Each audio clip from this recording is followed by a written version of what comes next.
The world is getting crazier. People are acting more and more insane. The end of the world is tomorrow. Tomorrow. There's only one thing to do when the world is falling apart. Listen to Basil and Gonz as they discuss this week's news and events through the lens of Bible prophecy. You are listening to Canary Crime News Talk. You're listening to Canary Crime News Talk. Today is September 10th, 2025. We are live to tape on episode 875. And today, breaking, Charlie Kirk signing on from Off the Grid, Razzle Dazzle. I'm your best buddy Basil, and you are not crazy. And my name is Gonz, at Face Like the Sun, director of the Age of Deceit films, your favorite Asian provocateur for Christ, live to tape from the metaverse to bring you the best news, which is the gospel message of Jesus Christ. And don't we need that right now? While reporting the egregious with a well-rounded, biblically grounded take on world events. It is Wednesday. Hey guys, know what day it is? It's Wednesday. It's time for Canary Crime News Talk. Yeehaw! That's And- right. We had a whole Sure. show planned, put plenty of planning and work into it, just to be interrupted by some big news breaking just now. I mean, this is maybe the past 25 minutes, 30 minutes, something like that. The news, X rather, has been flooded with videos, information, questions about Charlie Kirk, who was just shot in the neck in Utah at a college event. And goodness gracious, Gonz, it's bizarre because as we are coming out here live, we decided, well, we're just going to have to go and see what comes out. We do have a very quickly put together article by dailymail.co.uk. They're on it over there. They must on be it. Yeah. scouring X and really just getting those articles ready to go immediately. Charlie Kirk reportedly shot. Charlie Kirk has been shot in the neck at an event at Utah Valley University in Orem. The conservative firebrand, 31, was speaking to students when someone opened fire at the school on Wednesday, according to officials. Kirk's condition remained unclear, but he was taken to a hospital. Horrific footage of the incident shared on social media showed Kirk's neck violently snapping back after a shot rang out. Someone is in custody following the shooting, according to an alert sent to students. Quote, a single shot was fired on campus toward a visiting speaker. Police are investigating now. Suspect in custody. An alert from UVU said, according to Deseret News. Police have not revealed the suspect's identity, but footage from the scene showed officers taking an older man into custody. President Trump led tributes to Kirk after he appeared to be severely wounded at the event. Quote, we must all pray for Charlie Kirk, who has been shot. A great guy from top to bottom. God bless him, said Trump on Truth Social. And we have some screen grabs from some of the less disturbing videos. There is a video from someone who was standing in the front row at the time. We're not going to show that one because it is quite disturbing. It's hard to believe that it's hard to expect Charlie to make any sort of quick recovery if indeed it's by some miracle he does survive. However, Grok on X. Oh, good. Grok, our healthy. When you do a little search, right, Grok gives a little summary of everything that it can gather. Now, I don't know how trustworthy that is, but it does mention in a Charlie Kirk, I don't know what, query that he is stable and not in life-threatening condition. I do not know how reliable that is, but back to the Daily Mail article here. Turning Point USA told the Daily Caller, this is an ongoing situation. We are in the process of confirming reports that Charlie Kirk was shot. He is in the hospital. We are praying for him at this time. Kirk published a post on X just minutes before reports of the shooting emerged. We are so back, Kirk wrote at 2:23 p.m. Eastern Standard Time. 322 backwards. Interesting. 322 backwards, 223. Utah Valley University is fired up and ready for the first stop back on the American Comeback Tour. The event was the first in Kirk's Great American Comeback Tour. A petition signed by 7,000 people called for him to be banned from campus. Vice President J.D. Vance took to social media to ask for prayers for Kirk. quote, say a prayer for Charlie Kirk, a genuinely good guy and a young father, Vance wrote. Republican Utah Senator Mike Lee said, quote, I'm tracking the situation at Utah Valley University closely. Please join me in praying for Charlie Kirk and the students gathered there. Right-wing pundit Candace Owens also reacted to the shooting. She wrote, quote, everyone, please stop what you're doing and pray for Charlie Kirk. Please. Quote, pray for Charlie Kirk, added fellow conservative pundit Michael Knowles. Democratic California Governor Gavin Newsom was one of the first liberals to ask for prayers for Kirk. Oh, we got to get Gavin in there. He wrote, quote, the attack on Charlie Kirk is disgusting, vile, and reprehensible. In the United States of America, we must reject political violence in every form. Kirk is married and has 2 children. This is very concerning for so many reasons, Gons. I don't know if you, I guess we can play some of the first videos that were coming out. Do you have any lined up there for us? No, I was just looking at, because Charlie Kirk was he the first guest on Gavin Newsom's podcast? Yeah, I believe he was. Right? This is Gavin Newsom podcast. Yeah, March of 2025. I'm just kind of looking at some of his brief history, because there may be people listening who don't know who he is. I'm realizing. I mean, I would imagine most people listening do, but just in case you don't, he's an American conservative right-wing political activist, age 31, host of the Charlie Kirk Show, but he's known for starting Turning Point USA back in 2012 at the age of 18. He's the guy who started the Change My Mind meme, where you see the guy sitting. I believe that's Charlie Kirk. Yeah, sitting at the table. The meme is not him. That's Steven. What's his name?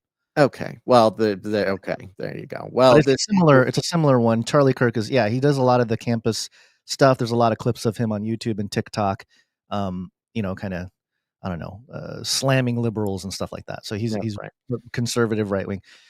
Yes. So you mentioned how this is concerning on several levels, and my immediate reaction was just like, it was such a sense of dread. I mean, this is literally like not even an hour ago that this broke, at least from where we're sitting here. And I don't know, I just got really upset, Basil, but maybe I'm buying into the op if I'm getting upset. Well, the op is the timing, because what we're seeing is very interesting timing. Much of this show, the plan was to break down some of the Charlotte slaying of Irina Z, and how, it happened on August 22nd, and then it kind of boiled up on social media for quite some time, everybody calling out CNN, the mainstream, for not covering the slaying of a young white woman by a black sort of career criminal in Charlotte. An interesting place for this to be, happening. And this is really, I mean, we're still in the sort of frenetic frenzy of that story, which is a big story, another extremely violent story, another one where she was stabbed in the neck on a train. The fact that Charlie Kirk got shot in the neck again, it's got this just this horrible connection in that way. Charlie Kirk was being roasted by many of the mainstream media pundits once the mainstream media could no longer ignore the Irina Z slaying in Charlotte, and they were sort of forced to start covering it. You have multiple of these mainstream actors, Van Jones, you had Brian Stelter, all naming Charlie Kirk by name as someone who's sort of stoking racial tensions, making a perfectly sad murder into a race war. That, again, you've got the mainstream building on this narrative that just to have thoughts outside of their established permission structure makes you racist, makes you a right-wing extremist, et cetera, et cetera. And for Charlie Kirk's name, or to be named on air by name as the progenitor of sort of racial hatred based on this event, of course something like this is going to happen. I mean, of course, it's one of these things, again, we sort of say it lightheartedly occasionally, but this is not a lighthearted time to do it. Shocked but not surprised. It was only a matter of time. Yeah. And I think what's really disturbing about this, and what we're all sort of feeling underneath, is this is one of those if I may, turning points that could really send things in a chaotic direction, you know. One of these videos, again, I don't know if you want to play any of the videos or I mean, I have one up. Here's the problem, okay? I'm noticing there's a lot more people on the stream with us live today, which, of course, when things happen like this, people want to know what's going on. The obviously the thing to do and the thing that's happening all over all media going live right now is repeating some of this footage over and over and over and over and over again to desensitize, but also it's part of the op. It's trauma-based mind control. It's to repeat the trauma over and over and over again so that people continue to have that rise of emotion, societally. Sure. And we're just, I felt like we were just coming off like the crazy weekend of this whole, the Ukrainian gal, her shooting, and that was all over my timeline for the week. I didn't want to see it anymore. I get it. Okay. It was a horrific event, but it was totally on my timeline, and everyone's taking screenshots and making their posts. It's all content. So I'm having mixed feelings about showing more than what we're showing. We have a still image of the event in the moment. I'm having mixed emotions about actually showing the footage and all this stuff and whatnot, because that was actually a big point in an analysis of what we are going and probably will still be going over the Charlotte situation. If you go to the first, we don't have to play it, but in the private chat, the first video that I sent you, the video is just of some guy's just holding a phone in his hand. He's not actually filming anything. It's kind of, you get motion sickness watching the video. But what I thought was, I think, poignant, or at least, impactful or something, or at least coincidental, is at the moment what Charlie Kirk was talking about at the moment of this. Yes. Yeah. Right. So it's that first one. I don't know if you want to play it, or I can just describe it. Wait, hold on. Did you put it in the? Oh, you said you put it in. It's the first one in the private chat. Okay, let me just pull that one up real quick. Yeah, that one might be okay, just because it doesn't. It's all sounds. Yeah, there's nothing. There's a close-up front row video. Sir Casey's mentioning it. That is out there. It just dropped moments before the show. That is not only is that we're not going to show that on air. I actually wouldn't recommend anybody do watch it, because it's incredibly graphic. Even in ways that you're not expecting. Yeah, I'd say even more graphic than the Charlotte video. Before we even do any of this, we need to cover all this in prayer. Producers, assemble!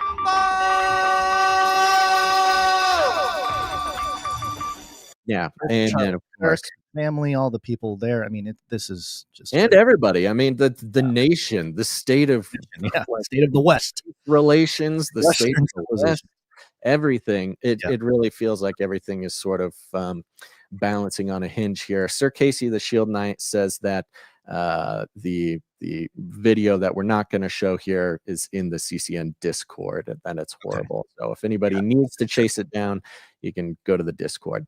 So just listen to that. I mean, it's poignant, and it will. I mean, this will become a big part of the conversation of both on the sort of propagandistic side, as well as just the sort of narrative of being presented on social media. You can hear what he was actually talking about at the moment, because it does give us a clue. It may provide clues as to the motivation of the actual shooter, taking the exact moment to take the shot. These were the words being uttered, ringing in the shooter's ears as the event happened.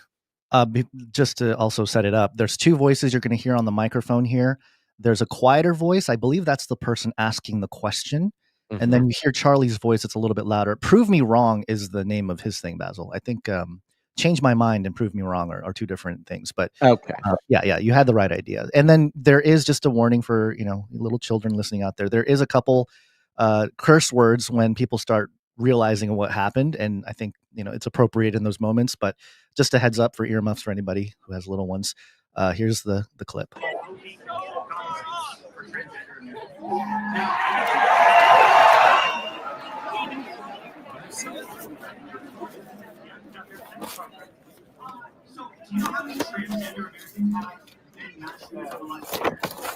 Too many.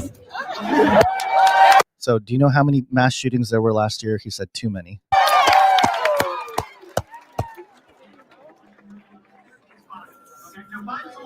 Do you know how many mass shootings there have been in America over the last 10 years? Counting or not counting gang violence? Great. That's good. You can cut it there. Yep. Yeah. So it was a little hard. Some of the channels weren't coming through to me, but I don't know if they made it. Yeah, it's tough. It's bad audio quality, but yeah. Yeah. So a discussion was being had about mass shootings. There was discussion of the recent trans shooters, and they were talking about, shootings on college campuses. The person who he was talking to, presumably that's how these events work, is someone who disagrees with Charlie Kirk comes up and tries to have a civil conversation. And so they're working through, how many mass shootings are there? How many shootings on college campuses? How many are done by trans people? How many in the nation? And the person he's talking to says, are you talking gang violence or without gang violence? And that's when the shooting rings out. So the conversation at the time, it's almost like if the shooter had been waiting for a perfect time, or perhaps was waiting to be triggered in some way. I mean, I'm not going to start laying down MK Ultra theories, but in the MK Ultra sort of milieu, in the theories themselves, there are these sort of trigger words, this hypnotic sort of activation, stuff like this. It's very interesting that it happened during part of the conversation that was about pretty much the exact thing that happened immediately. And there is this video here. It was referenced in the Daily Mail article, but this video was posted by somebody who was at the event. They claiming that this is the suspect who was apprehended almost immediately. It's I'd say maybe a 65-year-old white guy down on his knees, surrounded by cops. He almost looks like Malcolm McDowell, just kind of this very, I don't know, grumpy looking white guy. Yeah. The clip is 8 seconds. We'll play some of it.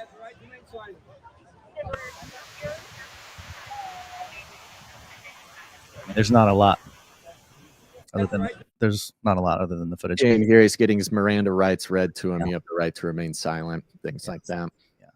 Yeah. You had mentioned that but major publications like ABC and stuff are in the comments of this post saying, hey, can we use this?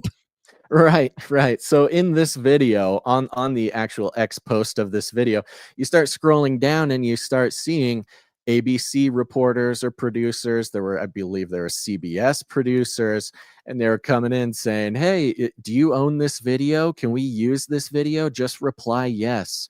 And the comment section of those requests were sort of comically, people were had all sorts of things to say to the sort of shark-like, what are those buzzard-like circling of reporters trying to get the scoop, trying to get a video out.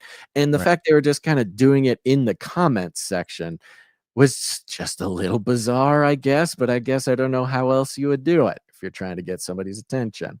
Yeah. I'm trying to find, I believe it was earlier this year. Remember when the military decided that certain people received ranks in the military, like certain conservative people? I believe Charlie Kirk was one of those folks. I'm trying to double check it. Maybe somebody in the chat knows. Because, if we're talking about a larger operative here, and on this show, we talk about it on various levels. Obviously, there's the political spectrum of the right left, which we have stepped away from for many years, and we've called out some of the issues of the whole thing, the pendulum swinging back and forth. But also at a larger level, some people call it the deep state, some people call it whatever, like the reptilian, whatever, the names of the people behind the scenes. And certainly at that level, there seems to be operations that are going on that we only get glimpses of, or we get the effects of, the symptoms of, And then we always talk about the spiritual layer, the fact that we do believe that we wrestle not against flesh and blood, and so ultimately it's a spiritual battle against the principalities and powers, and that's the greater war going on, and that's since creation really. But in this regard, Charlie Kirk being this individual who is so important for the current populist uprising, man, you had mentioned it. This is how wars start.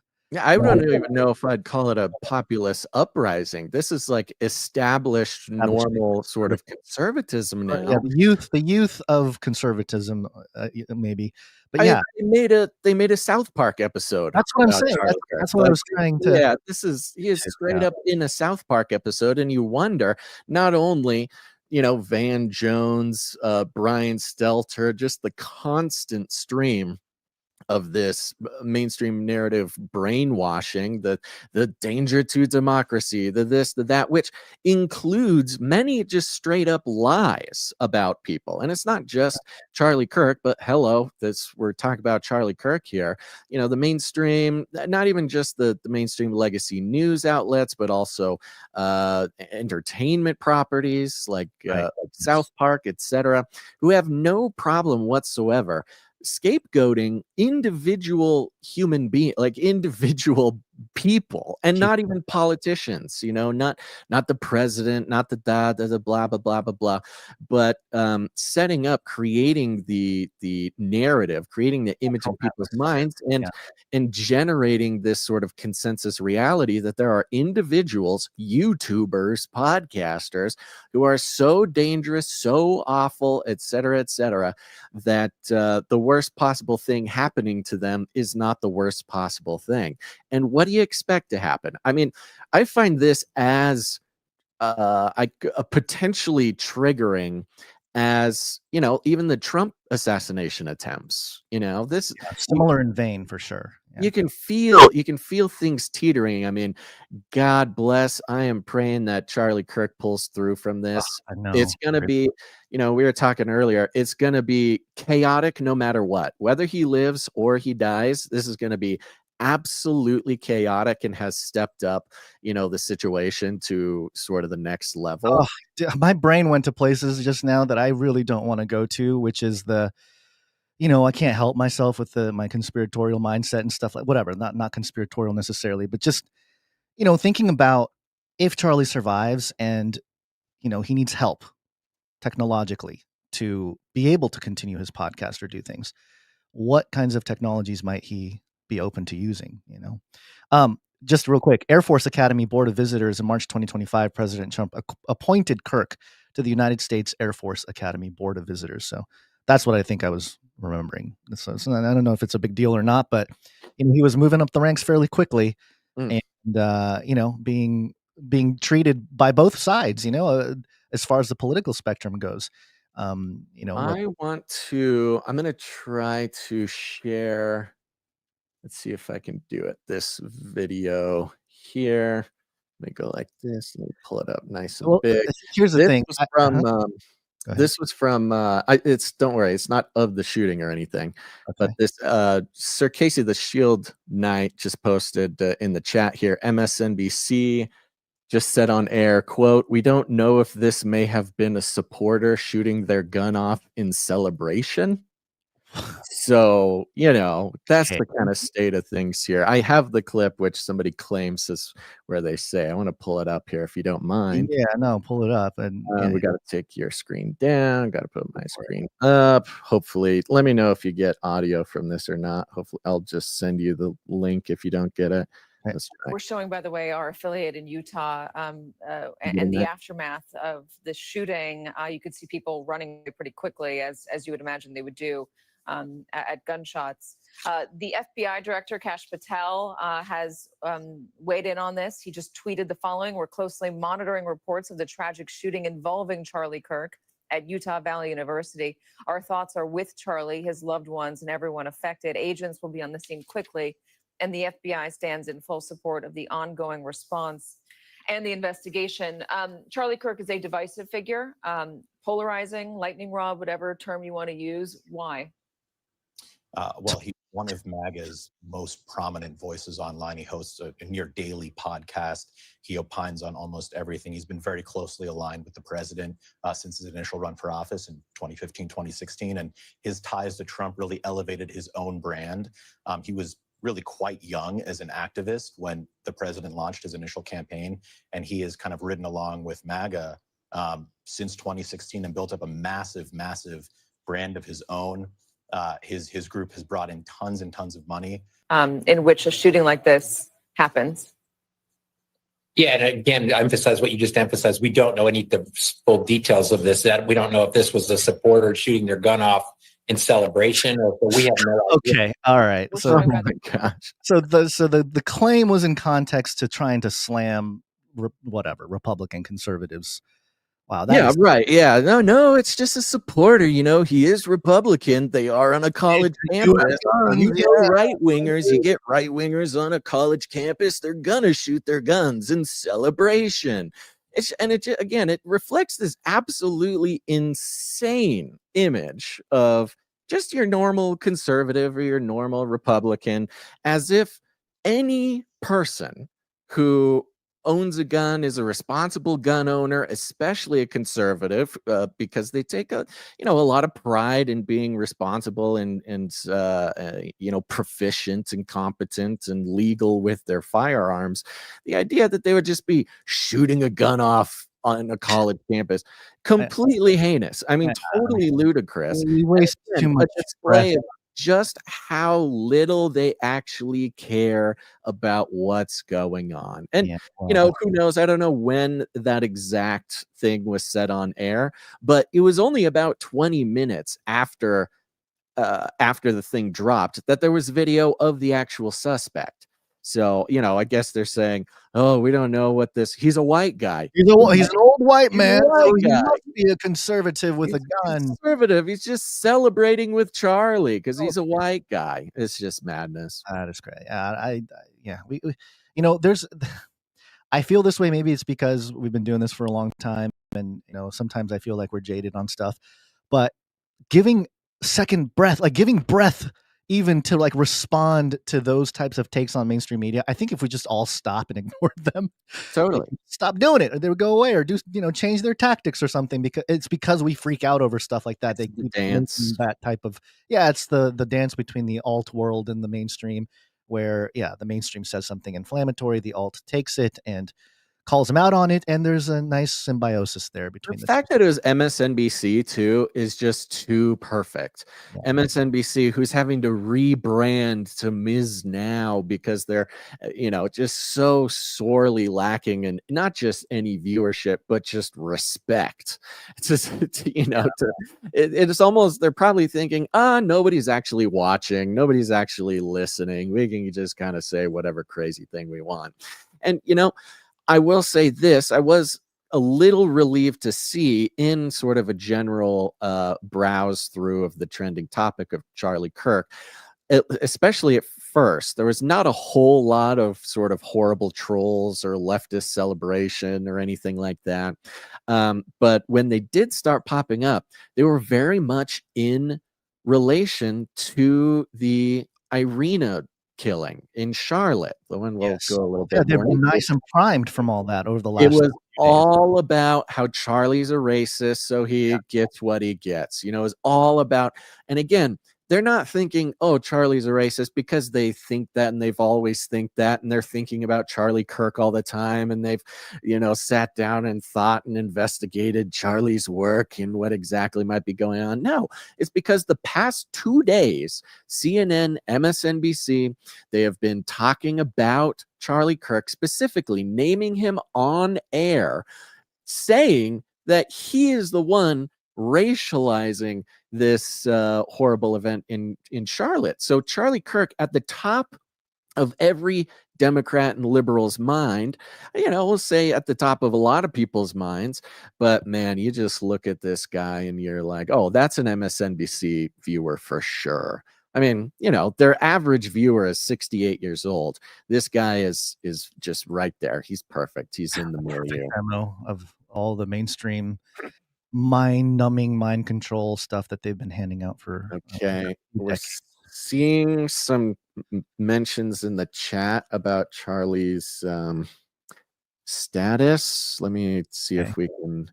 Yeah, if there's anything there, let me know. I'm trying to see. There was a notice that went out, which is not surprising, for people to leave the campus.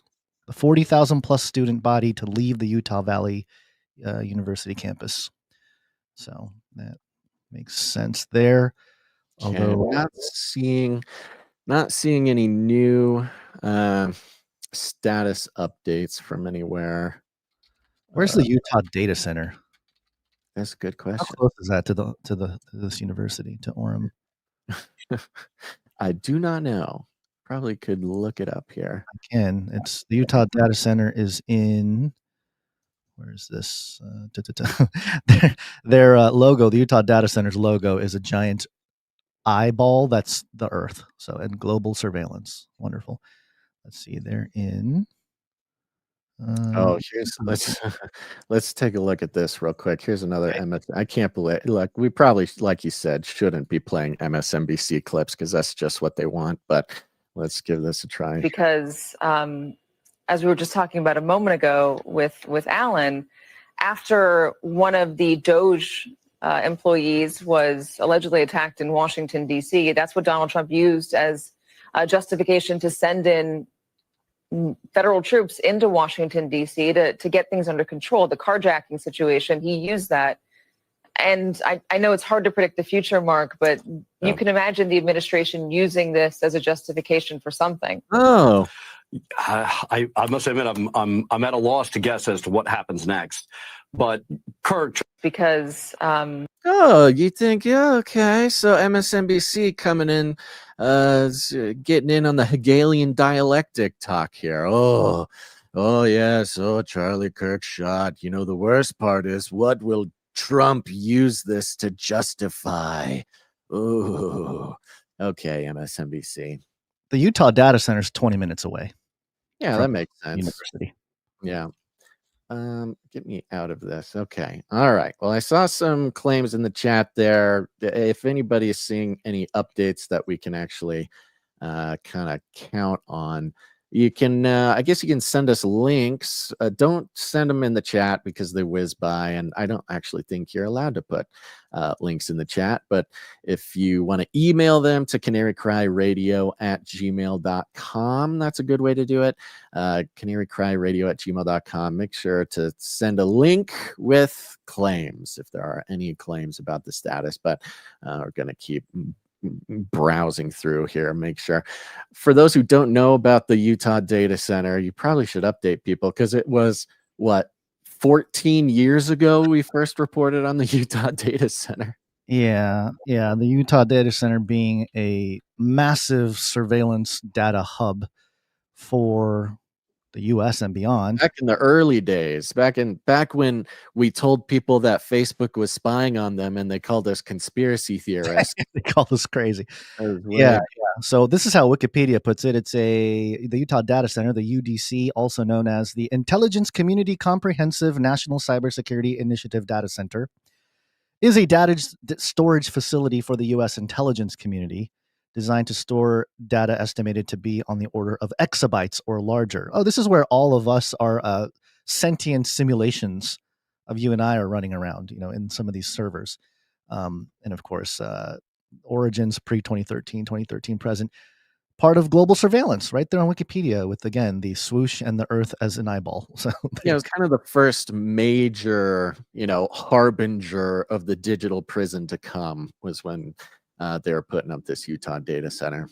Can you hear the thunder coming from my mic? We cannot. Yeah, apparently you got thunder outside of your area there. The military place next to me was doing some blowing up stuff over the weekend. Dude, it is so loud. There's no rain. It's not raining, but it's just this very shocking and very close booms of thunder. It's kind of eerie, actually. But the seven thunders in the Bible, in the book of Revelation, John heard the seven thunders and was told not to write it down. Oh, yeah, that's 10 there. Interesting. Goodness gracious. All right. I'm going to keep looking at this. We don't. I mean, I guess we're not going to get anything official but- until there's something official with it, you know. So Yeah, right. Well, we'll keep an eye out. Again, if anybody has any sources on updates, you can send them to canarycrysupplydrop@gmail.com. some people are already posting RIP to Charlie Kirk. I mean, let's just wait for a second before we start saying that. I guess it's social media. It doesn't matter. I guess after, you know what's strange too? All of this really ramped up after the Trump is dead thing that went crazy viral on X like 2 weeks ago. So it was like the Trump is dead, and then the death of the murder of the Ukrainian girl, which happened on the 22nd of August. So it's been what, 3 weeks now, and only this past weekend did it really pick up steam culturally and whatever, like mainstream, alt stream, where the outrage has been crazy, and my timeline has been nothing but images from that murder from 3 weeks ago over the last few days.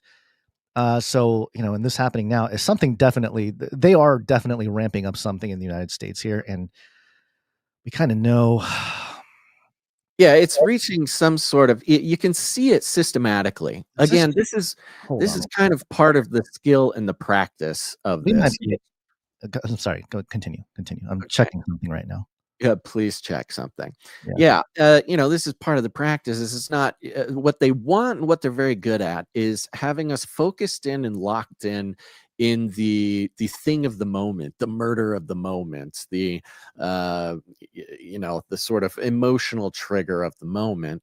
But when you stop, slow down, think about it, get some higher perspective on things, what you want to really pay attention to, and what becomes glaringly obvious is the pattern and the what seems to be, I mean, sort of elegantly executed plan. I mean, this is what the psyops are. It's this ongoing keeping. Oh my gosh, you seriously cannot hear that thunder? I heard that. That one cut through the sound gate a little bit. It's just sounded like you pounding on the desk a little bit. Oh, jeez, it's like rumbling my chest. Anywho, yes, like you say, you're talking about. I think you're right. The beginning of it was Trump is dead, Trump is dead, Trump is dead, he's dead. And then the slow burn and the very interesting sort of bell curve. I guess it's not bell curve, more of a hockey stick pattern on the graph of the Charlotte incident. Terrible. Where it did sort of simmer. It started in sort of local news. It was reported. Then it simmered on sort of the more obscure parts of X and stuff for a couple weeks. Then for the next week, it really blew up on X and started catching fire, starting racial conversations, really expanding this, Overton window about race relations in America. And there's also mental health and criminality and Democrat rule of these progressive cities, things like that, all coming to a head. And then it was just yesterday that CNN or some of the other major news outlets finally relented and started reporting on the Irina Z thing in Charlotte.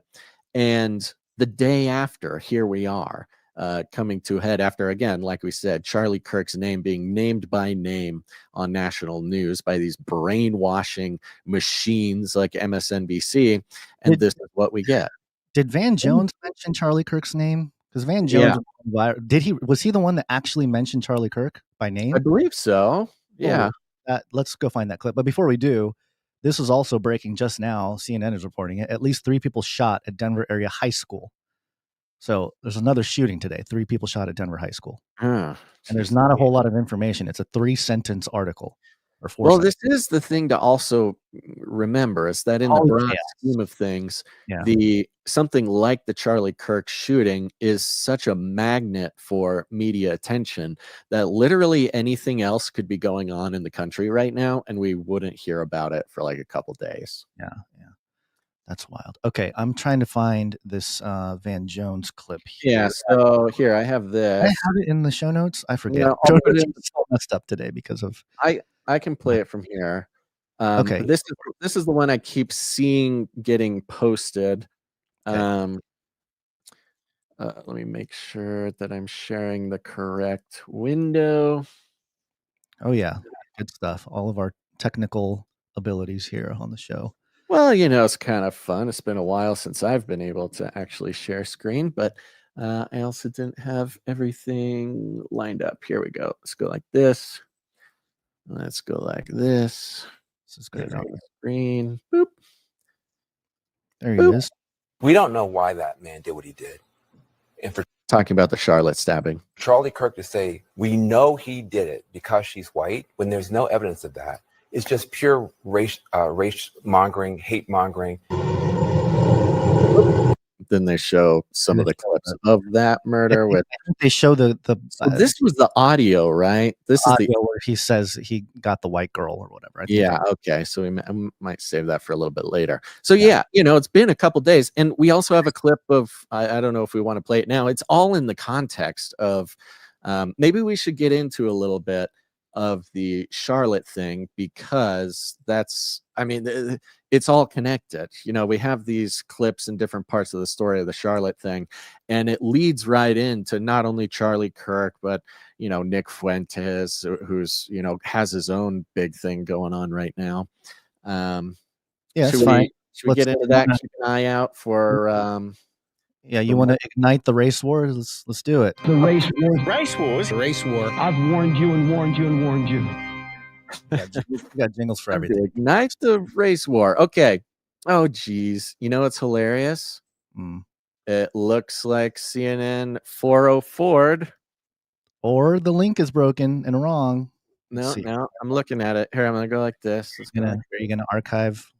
I'm going to grab the archive here.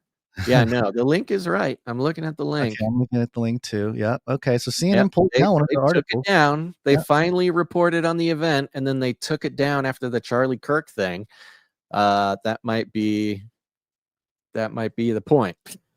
I'm trying to remember if what they said about Charlie Kirk and stuff. It really that's Van Jones. If Van Jones still has a job after this, the rig is so obvious, you know. Yeah. Like he's been sort of the voice of radicalism in the mainstream media for a long time. He's the one that said nothing burger. He's the one that, I mean, there's a clip going around now of him literally saying that white people have a brain virus or something. Yes, right. Yeah. That's from a while ago, but it's like, come on, man. Like he's one of the worst folks when it comes to race baiting and all that stuff. It's just, I mean, it's horrendous. So if he's going to keep his job, I mean, I don't know, man. That's insanity. This is so bizarre. So like we said, the Charlotte stabbing of the Ukrainian gal simmered for many weeks until the mainstream was sort of forced. They were called out so much for not even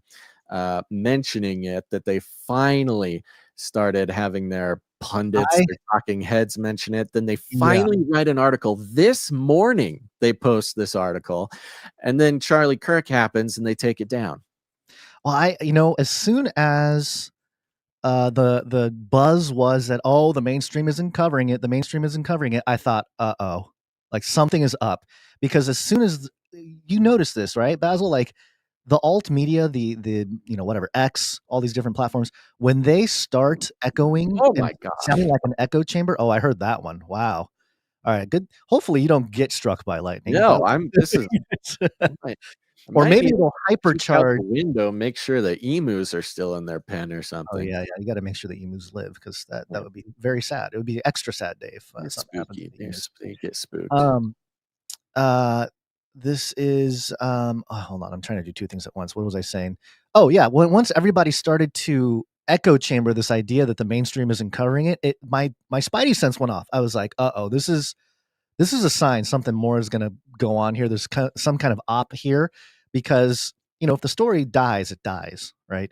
But when you hear the buzz, especially since the alt world carries a lot of the I don't know, the popular sentiment, or it really truly is the mainstream now. We still call it we should call it the legacy media now, because I feel like the mainstream media is alt media. Legacy media. So legacy versus mainstream, which mainstream is alt now. So anyway, it's confusing. But yeah, as soon as that started happening, I was my spidey sense went off, and then of course my timeline filled to the brim with all kinds of sentiment when it comes to this particular situation, and to no surprise, I mean, we knew something like this was overdue almost this year. I don't know. Maybe we're just so jaded about certain things, but and the day before 9/11 too. Like this is literally the eve of 9/11. This is a very important day in our country. One of the most traumatic days. And so piling on the trauma on top of trauma. Welcome to Trauma America, or Tramerica. Yeah, no, that is a great point. It is the eve of 9/11. Geez, archive.ph is working overtime to try to grab this CNN article. I'm sure they're going, 4 million people trying to access this information. Yeah, I'm watching it go, and it is like stuck in a loop. They really don't want us to look at this article. Mind control. Mind control weapons. Yeah, and because this story with we talk about it in the cultural thing context, but there's also, it does have like the woo-woo side of it too, the Stranger Things, the actual conspiracy of MK Ultra and controlled individuals. It goes back to Russ Dizdar Black Awakening concept, and I know I've already noticed some people who have been around. They are asking, "Is this the Black Awakening? Like this? Is this the moment?" Because part of the Black Awakening thesis by the late Russ Dizdar, who did a lot of work with law enforcement to help local law enforcement in various parts of the country, to figure out these satanic ritual murders that were happening in their jurisdiction. And they didn't know what to do. They would walk into a building or a room, the body's been deceased for a few days, and there's, scarring of different symbols and different rituals, leftover ritual stuff going on. So the police themselves weren't equipped to analyze and work with those types of situations. So they called in Russ, who had been studying those things, and as a believer, as a follower of Christ, he was both doing the spiritual battle that came with that, but also helping out the police. And he had come across this enough to come up with his own thesis called the Black Awakening, which he suggested was a moment in time where, and he used to throw out numbers, which I don't know how accurate these numbers are, but he used to say, like, there's millions of individuals who are currently basically sleepers right now. And at an opportune time, they will all start to be awakened or activated. And as these violent types of events occur, a few weeks ago with the trans shooter at the church, stuff like that. So as these things happen more and more, it does make me wonder, like, is this even, it was slow for a while. Are we expecting like this mass chaos where we won't even have time to complain on X that the mainstream media isn't carrying the story because we got to worry about our own backyard that there's stuff going, you know what I mean? Right. I think that's kind of the idea with the Black Awakening. And certainly I think most people are starting to see that is the direction we are headed. And this Charlie Kirk situation only accelerates these types of things. And like you said, it's unclear whether Charlie Kirk surviving or dying, like the effects of one or the other. Either way, it's going to stoke a revolutionary moment, I would say. But not to mention the copycats, and now every conservative commentator is not going to be able to, be in public. I mean, this escalates it quite a bit. It actually serves, and I brought up the Utah Data Center because every single time these types of events happen, everybody's caught up in the culture war, the race war, the political war. But behind it all, there's, obviously we talk about the spiritual stuff, but they are opportunities for the social engineers to implement more things. We need better surveillance. How did this guy get in there with a gun? How did that guy get get on top of the building at the Trump rally? These are questions. NBC guns. It's justification for everything. It's justification for all kinds of surveillance going on, especially even that murder on the train. I was joking that they're going to start installing laser beams on those cameras as soon as they start seeing something that's not right. Those cameras, they capture everything. Might as well arm them to stop some of these types of events. Would rather have that than a Minority Report situation where they're looking at your data and predicting you committing some kind of crime, right? That's the other option. I want to give a shout out to producer Teapot, who sent us a link. As far as sources go, I think this is about as good as we can do for this, but Tim Pool tweets, says, source tells me Charlie is stable, please God. Okay. So I think as far as we can tell for now, Tim Pool's friends with Charlie Kirk. He's got a And, direct line. They're all in the same group. I'm sure Tim Pool There's has a big good chat happening good right source now. for that. Speaking of which, just as we keep an eye on that, CNN, I am number 391 in trying to archive this thing. So I'm in line, but however, I did see what they did, which is they deleted that article and they rewrote this other article with new headlines and everything. Says suspect in Charlotte train stabbing that killed a Ukrainian refugee is charged with a federal crime. Here's what we know. I'm actually what's the word? Not stoked. I'm tickled by their change in headline here, which includes the mind-bending sort of chaos, similar to how we discussed how just expertly chaotic and paradigm breaking and mind-bending the Trump's suggestion to ban trans people from being able to have guns, which caused the NRA to come out and support trans people, in having guns. It caused the Democrats to say, yeah, yes, we love guns for trans people. Yeah. Oh, no, just broke everybody's brain. Yeah, they broke the whole paradigm when the NRA came out and basically supported the right for a trans person to hold a gun because, hey, they're gun extremists. So, hey, any kind of it doesn't matter who you are. You could be trans, gay, whatever. Just, you have the right to own a gun, and they're sticking by that. Which, well, it's the chaos that breaks it breaks the paradigms too, and that's what we're seeing with a lot of this stuff. Is it's breaking the paradigm. Very similar to Charlie Kirk here, because now you have, again, Democrats conflicted about whether they should, maybe not even just Democrats, they're probably leftists, Antifa types, they're now being pro-gun because it was Charlie and he was a white guy that did it. So this is a perfectly they're pro-gun, and within a week there's already a shooting of a conservative, so maybe they go anti-gun again. I don't know. Gun violence is an epidemic. Listen, the Charlotte stabbing had a very similar effect because of this reason. It was a black man who was the stabbing, and it was a Ukrainian refugee who was actually had a Black Lives Matter flag in her room. Yes, she's supported Black Lives Matter. This is, and unfortunately, that's all too common as far as victims of these kinds of crimes. Suspect in Charlotte train stabbing that killed a Ukrainian refugee is charged with a federal crime. Here's what we know. Okay, the update is he was charged with a crime. The suspect in the grisly slaying of a young woman in a Charlotte, North Carolina light rail train now faces a federal charge in a case that has turned into a political lightning rod. Oh, CNN, it's politics. They're making it political in the country where she had come to seek safety. Irina Zarutska fled Ukraine in 2022 with her mother, sister, and brother to escape war with Russia, quote, and she quickly embraced her new life in the United States, her obituary states. But on the night of August 22nd, moments after she texted her boyfriend to say she would be home soon, a man sitting behind her on the train stabbed her 3 times in the throat with an unprovoked attack. The suspect, 34-year-old Decarlos Brown, had a long rap sheet and now faces a state charge of first-degree murder and a federal charge of committing an act causing death on a mass transportation system. What a bizarre, specific crime for the feds to are the feds not allowed to make just regular murder charges on things like that? Murders can happen anywhere, but murders on mass transportation systems.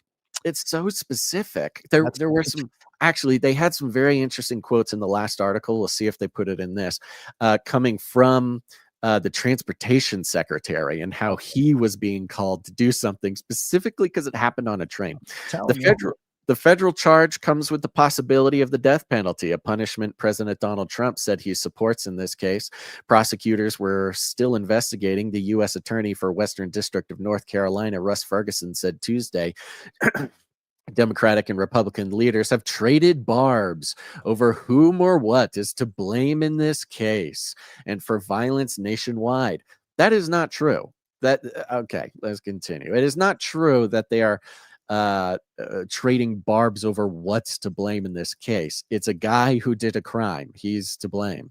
The debate simmers against the backdrop of the Trump administration vowing to fight crime by deploying federal troops in predominantly Democrat cities.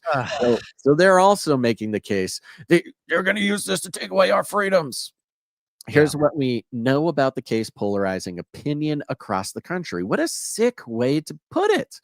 Again, the news isn't even about the crime. The news that they are reporting is about the response to the crime. Which they admittedly, as everybody noticed, they were the ones that were stirring up this cultural polarization by not reporting on it at all. Yeah, because they don't want to make it political, which, one thing people have been pointing out and posting and making apparent is the mainstream, at least legacy media's, again, blaming of no, not even that.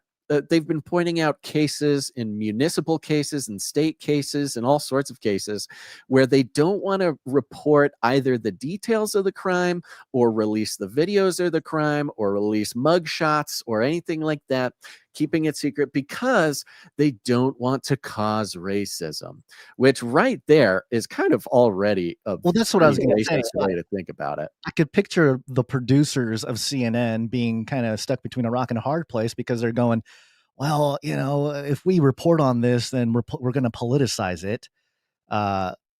So let's not report it. And then that politicized the situation even more.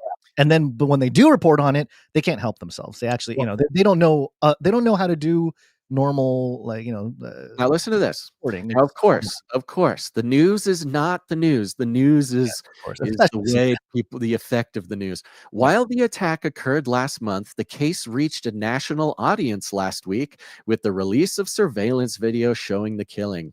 In the wake of nobody cared until there was a video. Yeah, no kidding. Nobody knew about it. In the wake of the killing, Charlotte's Democratic Mayor V. Lyles initially released a statement that did not significantly address the victim and instead focused on offering empathy to the suspect and addressing homelessness and mental illness.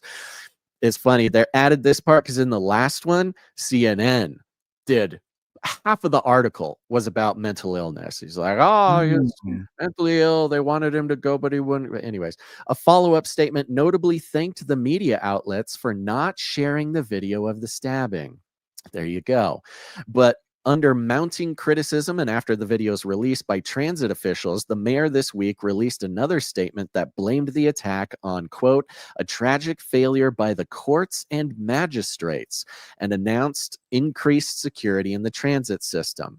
You have the mayor here now turning to blame the courts and magistrates, something that the populace online on X and regular people who are giving this story the attention that it deserved were pointing out that this fella, they'll get into it in a second, was even recently let go by a judge, cashless bail, over many years, 14 arrests. Never bail stuff making rounds, Quote, we need a bipartisan solution to address repeat offenders who do not face consequences for their actions and those who cannot get treatment for their mental illness and are allowed to be on the streets, Lyles wrote, after realizing that it's politically expedient to be hard, to toughen up on crime.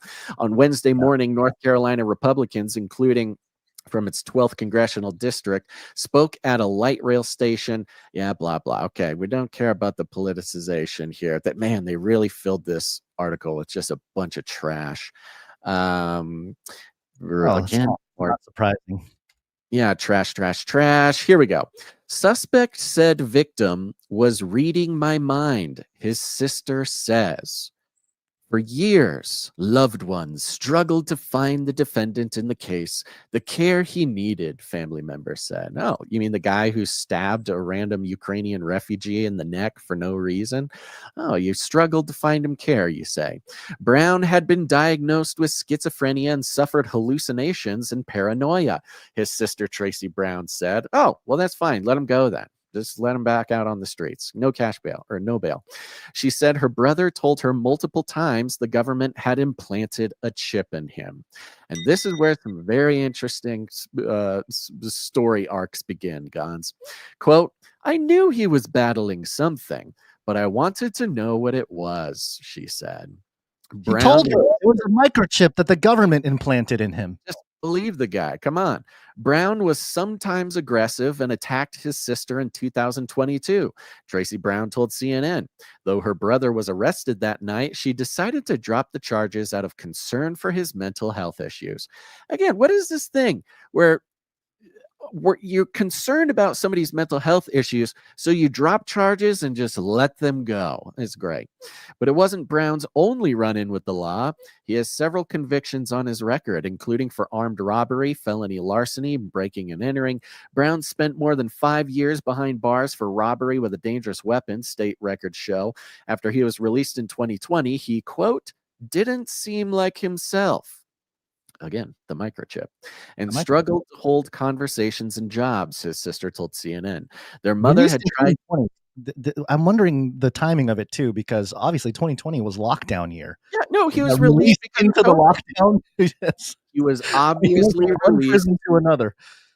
And that's where this story goes back to this, like, I mean, talk about systemic problems. Yeah. We're seeing a reflection of one of the insane, horrible, just like unmediated madness that goes all the way back to COVID, where people are getting sick, let all the criminals out on the streets. I mean, there's a direct causal link between that and this. Their mother had tried to get him placed in a long-term facility, Tracy Brown told CNN, but her attempts failed because she wasn't his guardian. She said she talked to her brother after his arrest and asked him why he attacked the woman on the train. Well, that's good. I'm getting updates that Charlie Kirk has passed away, but I'm trying to verify it before. Yeah, I mean, we've been seeing those posts. No, I know, but there's been time here. I know, but there's been. Yeah, Hold on for a second. She said she talked to her brother after his arrest and asked him why he attacked the woman on the train, quote, because she was reading my mind, he told her. Now there's more. Earlier this year, Brown was charged with misuse of 911, a class 1 misdemeanor, after he allegedly asked officers to investigate a, quote, man-made material that controlled when he ate, walked, talked, court documents state.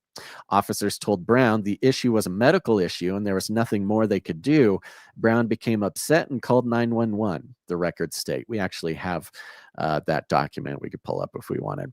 A condition of his release was his written promise to appear for his next hearing, according to court records.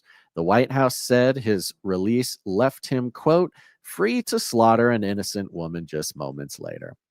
CNN has reached out to Brown's public defender, the Mecklenburg County District Attorney's Office, and the magistrate judge who ordered his release for comment. Even though Charlotte's mid-year stats show a 25% decrease in violent crime compared to the same time last year, Trump in North Carolina needs reform. Trump said North Carolina needs reform. And then it goes into who this gal was, just the subheadline, the refugee had a heart of gold. So with this, let me see. I'm just going to go like this, see if they mention Charlie Kirk in this version of the article. No. Surprised if they did. Surprise. They had take out the mention of Charlie Kirk in this article. Weird.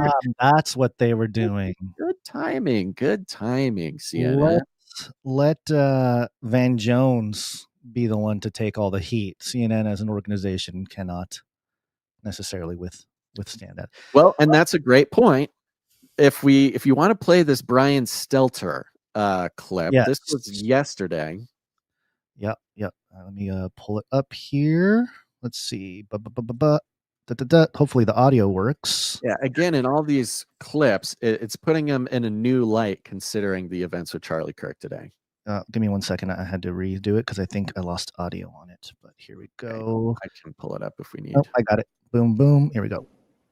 Right. Most murders in the U.S. never become national news. This one's garnered attention for a couple of reasons. Number one, first and foremost, the recent release of that gruesome video. Second, the energy from pro-Trump activists. They picked up on this video from local news and ran with it. It's a little bit like the times when civil rights groups have raised attention about police-involved shootings. In this case, it is Trump-aligned influencers who are posting up a storm about this case on social media. Really, over the weekend, Elon Musk, Charlie Kirk, other Trump-aligned figures succeeded in making this senseless death a symbol of big city crime. We heard President Trump asked about it yesterday when he was heading home from New York City. He didn't seem to know much about it. He said he would get briefed. And then today, Trump did know all about it. That's exactly what has happened here. This story has trickled up from local news to social media and now to the president's attention. And it's being used, as you said, Brianna, as a political symbol, with MAGA media calling for more forceful punishments and more incarceration. I have to say, some of the replies to Musk, some of the comments around this story are baldly racist, stoking fear of African Americans because this man attacked a white woman. The open racism on sites like X today, it's eye-popping. But there are also legitimate questions about this so-called career criminal, someone who had been a repeat offender. And those questions, I hope they're not lost amid all of the cesspool kind of comments on social media. Wow, Brent. He's like doing the Matrix dance, you know, when the bullets going by, he's trying to like miss all the things. That's crazy, man. That is absolutely nonsense. But, you know, mentioning Charlie Kirk by name, again, reporting not on the actual thing, reporting on the response to the thing. Oh, sure, there's questions about he's a repeat offender, et cetera, but MAGA-aligned influencers, racists, making this so racist. Okay, sounds good, Brian Stelter. Thank you for that. Again, just mentioning Charlie Kirk by name. We played the Van Jones one. Maybe we should play it again. Do you have it up? I can play it real quick. The Van Jones. I don't have it pulled up. I got it. I'll go like this. I got it. Boop. Okay. Pull mine down. Pull yours up. Mine up. Here we go. Look at us go. We don't know why that man did what he did. And for Charlie Kirk to say, we know he did it because she's white, when there's no evidence of that, it's just pure race mongering, hate mongering. Okay. Now, on this clip, he couldn't even get it out. No. He probably knows that it's nonsense. He had to say race mongering. Now, that's Van Jones making the statement that there's no evidence that, you know, there was any racial aspect to it. They then play some of the surveillance footage. This was after the attack, so I think it's not going to be graphic, but let's find out. Apologies if there's bad words or something, kids.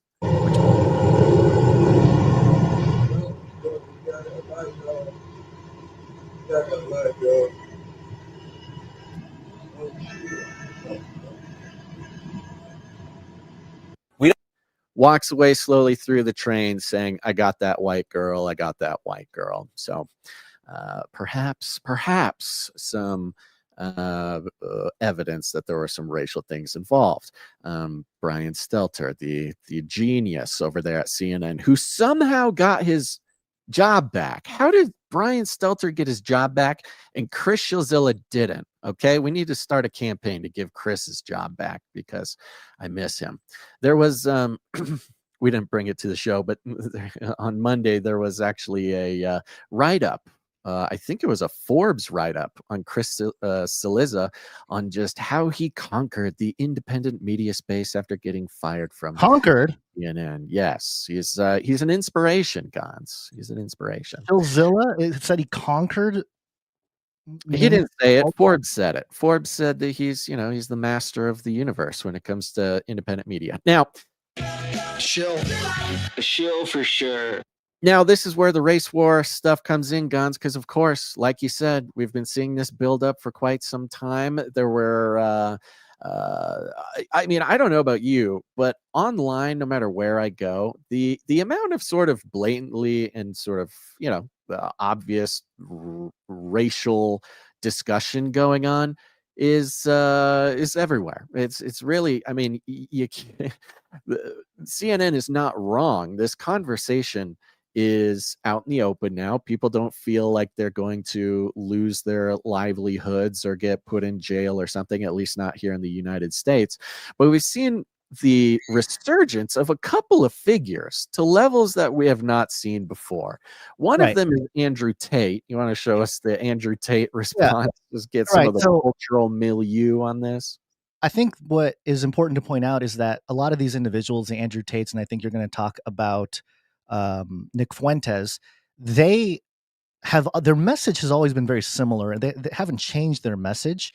It's just that the culture is now using them as pillars to propagate that message even more. And what's interesting is that with the mainstream, the mainstream used to blame the conservatives and the right and the Republicans as being racist and white supremacist and Christian nationalists and all this stuff. And then at first it was like, this is ridiculous. This is not true. And for the most part, I believe it's not true. But as that was like the beginning of radicalizing the conservatives, the Republicans, all the white folks in the country, radicalize them to become more bold about some of these what used to be fringe ideas becoming more mainstream. It's happening right before our eyes. Here's Andrew Tate responding to the situation with the Charlotte train slaying here. And for YouTube, and everybody else that might want to, do something about it. This is us reporting on a culturally relevant post. This is not an endorsement of the ideas. Nothing we say on this podcast is factual. This does not reflect the position or our own of opinions. Canary. Right. Okay. So this is Andrew Tate. He had a slew of responses to this situation. Here's just one of them. By the way, I don't think Charlie Kirk has passed. There's nothing official saying he's passed away, so we'll just hold off. Lots of posts but nothing official. Just right. I'm seeing kind of similar Trump is dead stuff. Yeah, very similar. Almost as if that was a test run of sorts. Wikipedia. There's an interesting Wikipedia. So there's a screenshot of Wikipedia. That's probably fake because I'm looking at Kirk. I'm gonna go. Yeah, they're not listing. They have him as present, 2012 to present in years active. Well, I guess that's years active. Yeah, there it is. Okay, yeah. Now that the screenshot of Wikipedia is fake news. Freak. Okay, so we'll keep an eye on that. Obviously, if anything breaks, we'll let you know. But okay, so here's Andrew Tate. He says, "Stop letting women vote. Stop giving women position as judges. Stop giving women political appointments. As soon as only men run government and law, all the problems disappear. Women now understand that without male protection, they're nothing but victims. You're not a girl boss. There's no such thing. Crying for Iriana is a wake-up call for females. Good women giving you political and societal power is how we ended up here. Liberalism is just girl feels. If you care about women's safety, drop all female ego and obey men. We built you a safe society. You ruined it with ego. We will build it again. Obey." This has always been his brand. That's what I'm saying. It's always been his brand, but these events have reinforced these ideas and propagated them into mass culture. It's becoming systematized within a large part of Western American culture. And Nick Fuentes maybe even being more poignant in that because, of course, Andrew Tate. I don't know if Andrew Tate is Christian. I believe he's Islam, if I'm not mistaken. But I know his brother was Christian. Didn't his brother? I think one of his brothers or somebody in the Tate circle became a Christian. I have no idea. I'll look it up because there was something I saw a clip of him speaking about how, and I think they're in Romania, that the Christian and the justification for why he became a Christian was that Christianity, was able to sustain and push back against the sort of atheistic, non-God believing government that was encroaching on their land and whatnot, and that turned him on to Christianity. I mean, whatever way gets you there, but I just think that's interesting that it's a cultural, political motivation that brought someone to Christ. Which again, I'm not saying it's bad or wrong or anything. It's just interesting how I think we're going to, and maybe a lot of conservative Christians now who or identify as Christian or went back and are Catholic or whatever are very similar. They were stoked by the cultural climate and wanted to do something about it. And we noticed it, Basil. We noticed people wanting to bring back more of the Christian foundations for life, and appealing to some of those pillars that seem to be better for society as a whole, just, empirically speaking.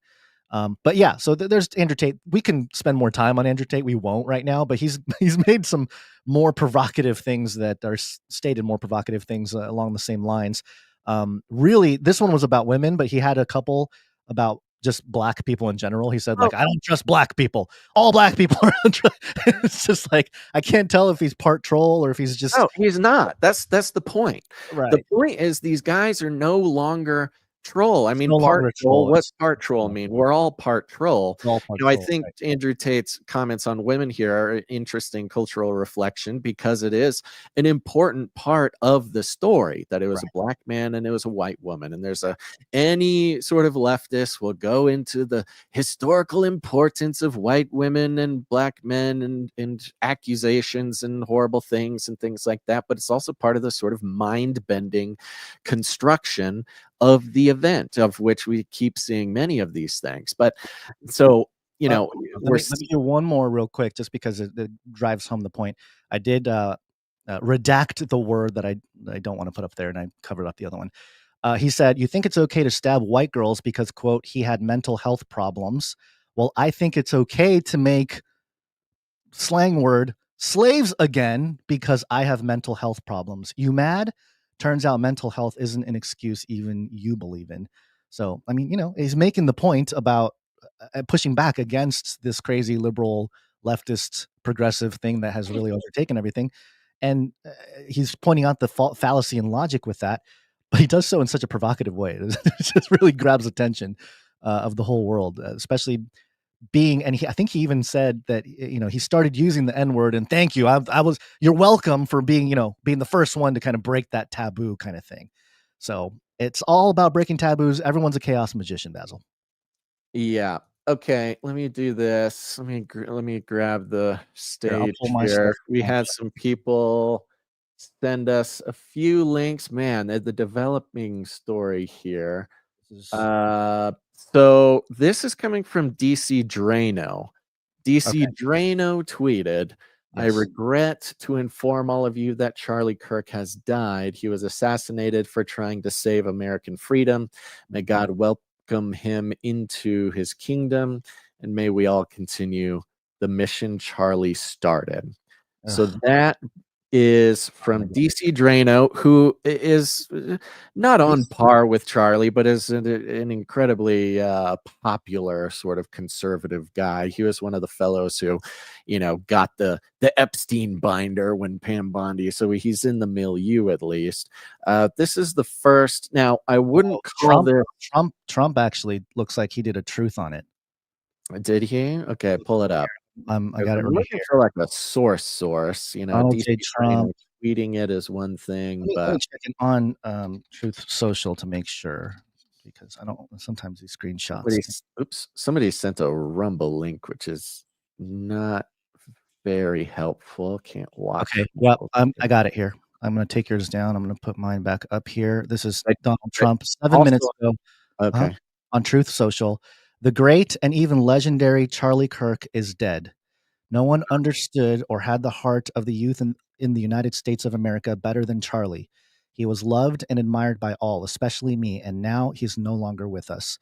Melania and my sympathies go out to his beautiful wife, Erica, and family. Charlie, we love you. And you're actually on the Truth account, not a screenshot. Yeah. Yeah. Lord help us. Oh, man. That was I had a couple scriptures ready to go, and I feel like they're appropriate at this moment, because the emotions are going to be very high. Like, everybody's emotions are going to be really rattled up, especially conservatives who maybe even came and maybe voted for the first. I feel so bad for the younger people that just came into their own and learned about all the corruption and all the stuff, and because it's this type of event, especially the young people that maybe came to I don't know, maybe not Christianity per se, but uh, at the very least, an understanding of things going on at a different level through the work of Charlie Kirk, no matter, how political it was, and certainly it was. This reinforces their skepticism, and it radicalizes them even more, because we have now created a true martyr, out of a political martyr in this situation. And I'm just hopeful that people don't overreact too much, because it's so easy to do. Okay, so I got a couple scriptures here. The first one comes from 1 Peter 3:9. Do I have my stuff up here? Am I the one? Okay, yeah. I'll read the English Standard Version. Do not repay evil for evil or reviling for reviling, but on the contrary, bless, for to this you were called, that you may obtain a blessing. Incredibly difficult to do in this situation. I don't even know what that looks like in this situation. And here's another one from 1 Timothy 3. I think it starts around verse 3. Let's see. It talks about husband and wife, not dependent on wine, not violent, but gentle, peaceful, and free of the love of money. An overseer must manage his own household. Okay, maybe this isn't the greatest passage, but the first one definitely applies here. And the other one that I wanted to touch on was the pray for your enemies. Pray for your enemies. Do you know what passage that is off the top of your head, Basil? Looking it up here. Are you hearing me, Basil? Are you still there? Bible quiz. No, not right off the top of my head. Here we go. It's Matthew 5:44, and it is. You have heard that it was said, "Love your neighbor and hate your enemy." But I tell you, love your enemies and pray for those who persecute you. And this is the thing that I think I was a little bit emotional when I saw that Charlie Kirk was shot at the beginning, because I had just recently watched his handling of South Park, depicting him.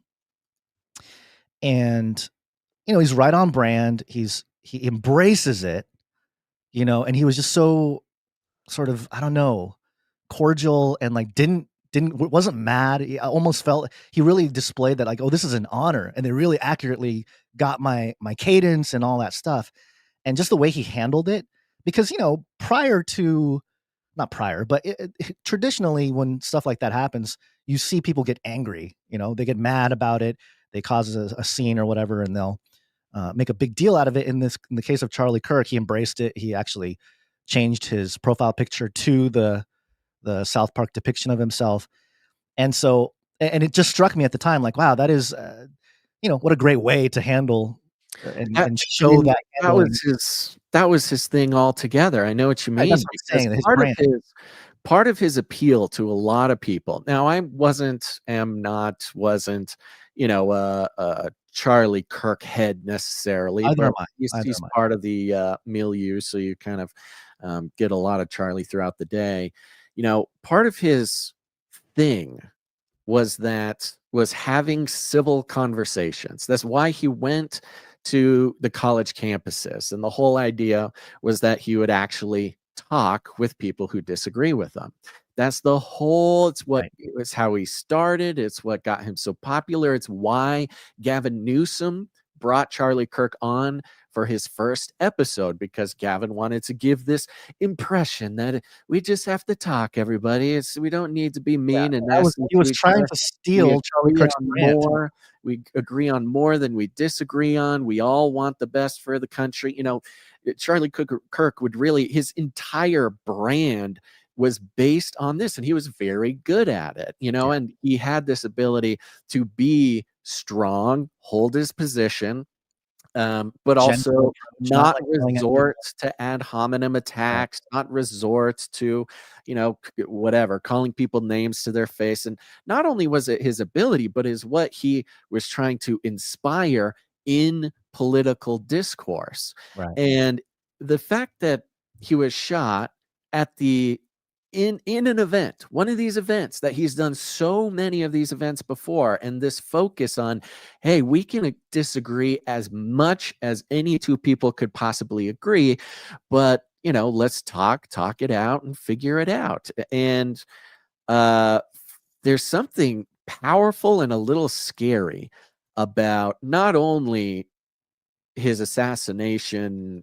because that's what he stood for. He stood for having these conversations, not shying away from having the conflicts that we have, but also while actively doing it, while he was actively holding an event, having a conversation with someone about gun violence in a way that should reflect the way that Americans should be able to converse politically, and it gets taken out right there in the middle of the conversation.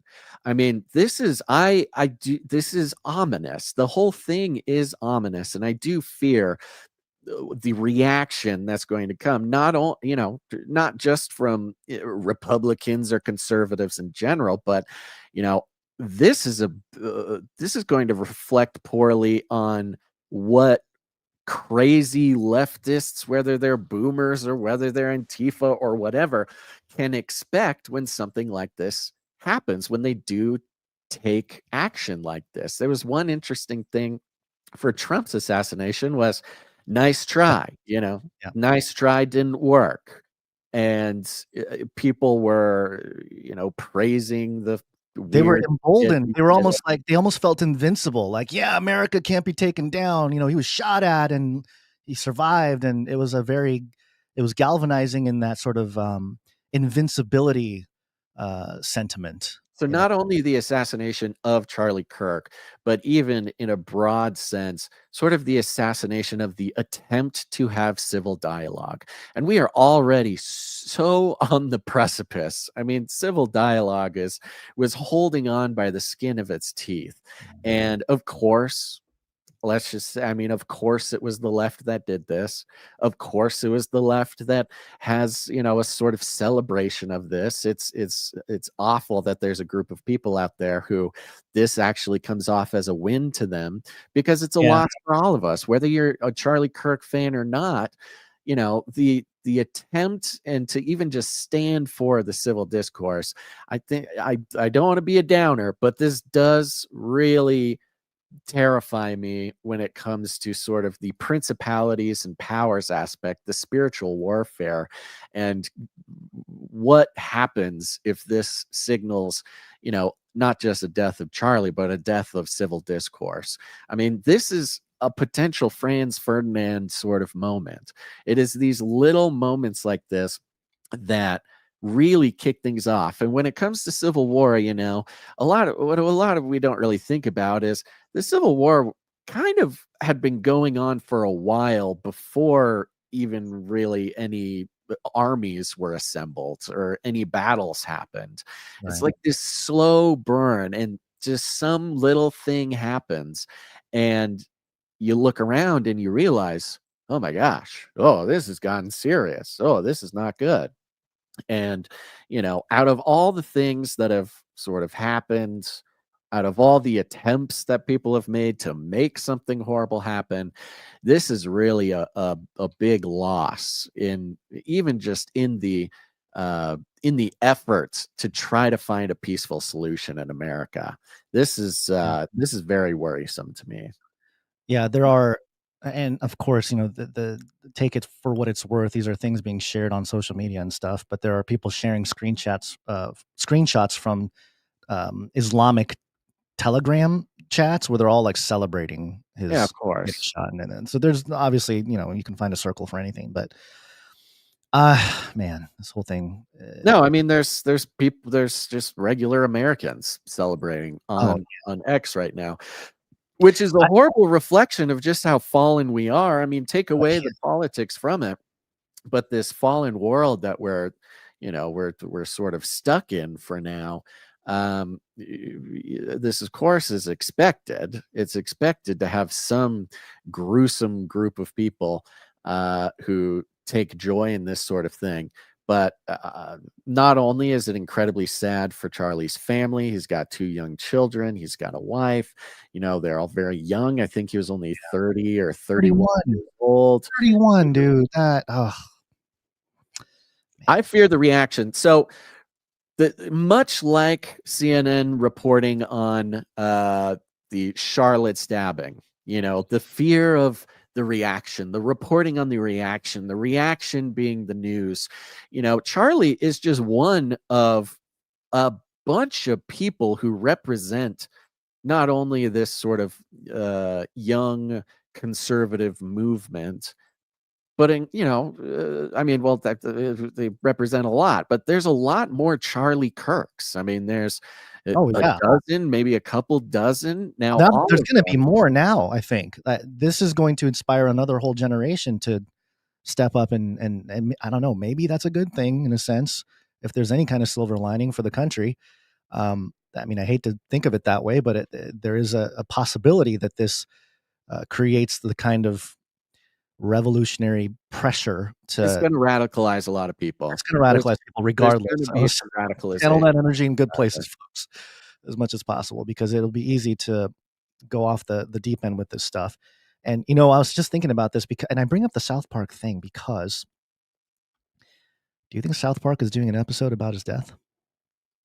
It would be in their milieu to do it this week or next week or whatever.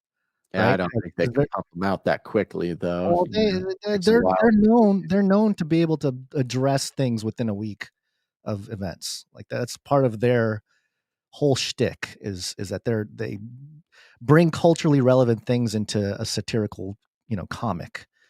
Yeah. So, from what I know about the current season of South Park, they're not doing it like they used to do it, where they were an ongoing sort of so it's like thing. They kind of did a thing where they're like, "Hey, make us 6 more episodes. We'll give you $1 billion if you make it." They're like semi-retired, so they're not gonna.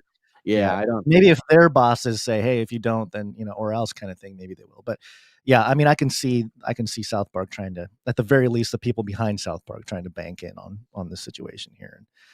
And whatever you believe about Charlie's position in the establishment, because it is admittedly what used to be considered sort of anti-establishment and alternative, these sort of Charlie Kirk types, they had become, they're friends with the administration, they're friends with Trump, they hang out at the White House to a degree. They were the new establishment, or they are, and Charlie being a big part of that sort of new establishment.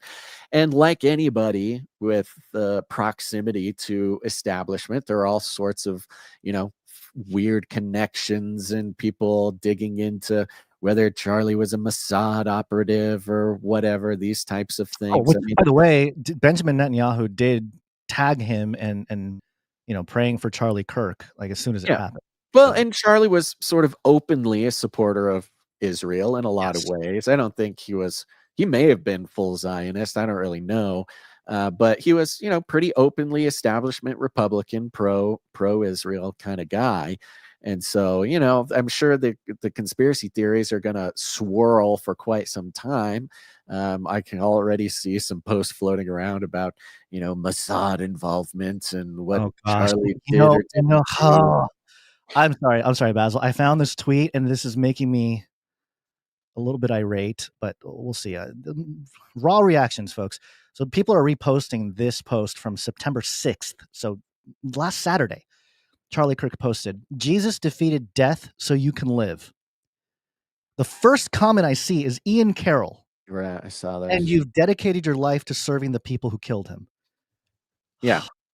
Dude. But the response I love to Ian Carroll, who's he's making a point. Oh, you love Jesus so much. Well, the Jews killed Jesus, so why do you want to help the Jews? Well, the response to that is Jesus came to help the Jews. Yes, Jesus was here to that's the whole point. And this brings up a good topic. I think it's time to mention this, because we have mentioned for quite some time now this explosion in Christianity, whether you want to call it true salvific Christianity, whether you want to call it cultural Christianity. Charlie Kirk he was one of the guys who made Christianity a sort of popular thing to do. Yep. It's not for dorks anymore. It's not for religious weirdos. All these guys like Charlie Kirk, but him being one of them, being openly Christian, making Christianity a part of their everyday life, talking about it every chance that he got. I mean, not that he was necessarily evangelizing all the time, but his morals, his ethics, they were all based in Christian morals and ethics. And certainly he had a hand in this, resurgence, if you want to call it a revival, but at least a resurgence. I used to say it was just a respect or something for Christian morals. For Christian morals, yeah. But the more time has gone on, especially in the last couple of months, I'm starting to see that it is a little bit more than morals and ethics. There is a true embrace of the Christian religion, and more people than ever. And this will come up in the Burning Man episodes that we got coming out too. A very interesting presence, openness, and more than openness, a sort of devotion, again, I'll say, to the Christian religion. I can't see into anybody's heart. I don't know the status of anybody's salvation. We can't know that. That's between them and God. But more and more, it's starting to look like, for guys like Charlie, the people who follow him, another character I will bring up in just a moment, it's at least aesthetically and outwardly, it's starting to become pretty apparent that it's not just the aesthetics of Christianity or the morals or the ethics of Christianity, but that there's a real sort of commitment to at least Christianity as a religion that is making its way into these formerly, sort of alternative communities or cultures, which now we know are some new type of mainstream that we have. And this is reflected, like you said, in the post from Charlie Kirk there. Do you want to Jesus defeated death so you can live? Amen. Boom, right there. Then Ian Carroll, which I'm not going to get into Ian Carroll, but he gets a lot of flack. He's always calling people out. He's one of these guys and got a sort of suspicious rise to fame, but whatever. A lot of people like him. He's got some good stuff. But then to return with, now, I don't know if Ian Carroll claims to be a Christian. This comment is one of those weird comments that sort of gives the impression that Ian is defending Jesus, like he's a Christian who wants to defend Jesus. But I don't know if he's even claims to be a Christian. But he said, and you've dedicated your life to serving the people who killed him, serving the Jews. Well, like we said, Jesus dedicated himself to serving the Jews. So Ian Carroll's comment here is sort of this like Christian aesthetic, talking about defending Jesus or whatever, but not necessarily sort of this true reflection of what we like to think of as a real heart change and the revolutionary ideas of Christ.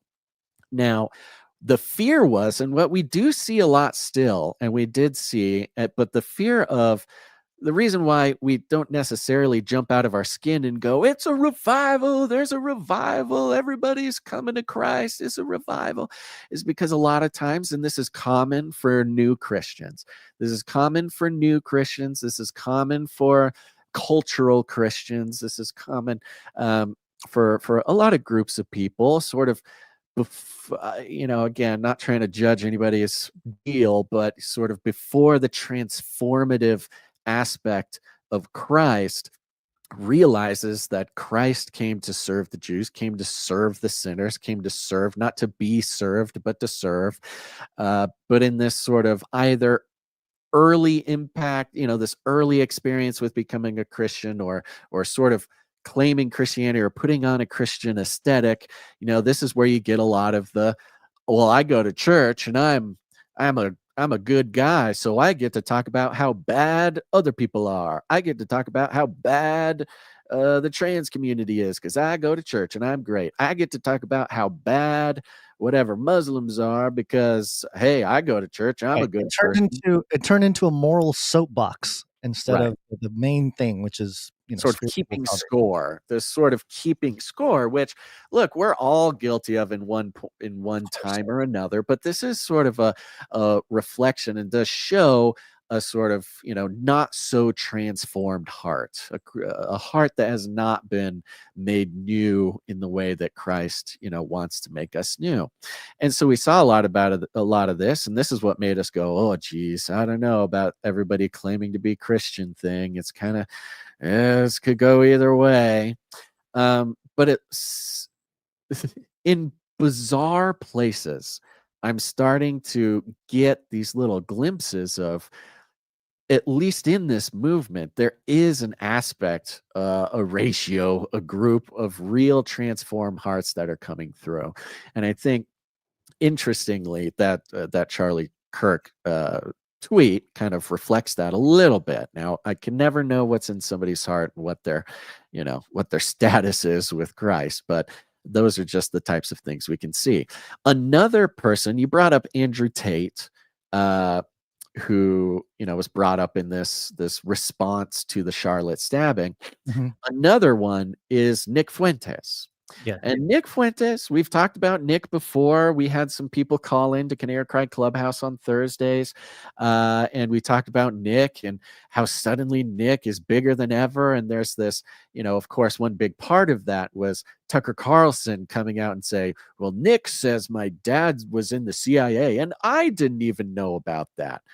Something he didn't need to say and something that was obviously false, which brought a lot of attention to Nick. And Nick was just like, what do you mean? Everybody knows your dad was in the CIA. How in the world were you just discovering this? But Nick Fuentes, who was 18 when he first started whatever streaming or podcasting, he got banned from everything, gets banned from everywhere still, but somehow, for some reason, and I'm not even suggesting some sort of op, although everything's an op, so everything's an op, yeah. Whether it's sort of intentional or allowed to happen, or these shifts in culture, shifts in culture, they are not necessarily organic. Not that they're totally fake, but shifts in culture that happen, they have to be allowed to happen. Yeah, it's like riding a wave, or even driving. Like if you're driving in a new place you're not familiar with, it doesn't mean you can't drive and can't navigate your way through it, but you got to be on your toes. You got to make a right turn. You got to move out of the way of the deer and stuff like that. So Nick Fuentes, someone who is sort of notorious for making racist remarks, for making sexist remarks, for having no sort of filter as far as these things are, as far as they go. He's obviously lots of people. Tucker Carlson himself said that Nick was an impressive, legit orator. I mean, the fellow is a very talented talker. He's a very talented speaker.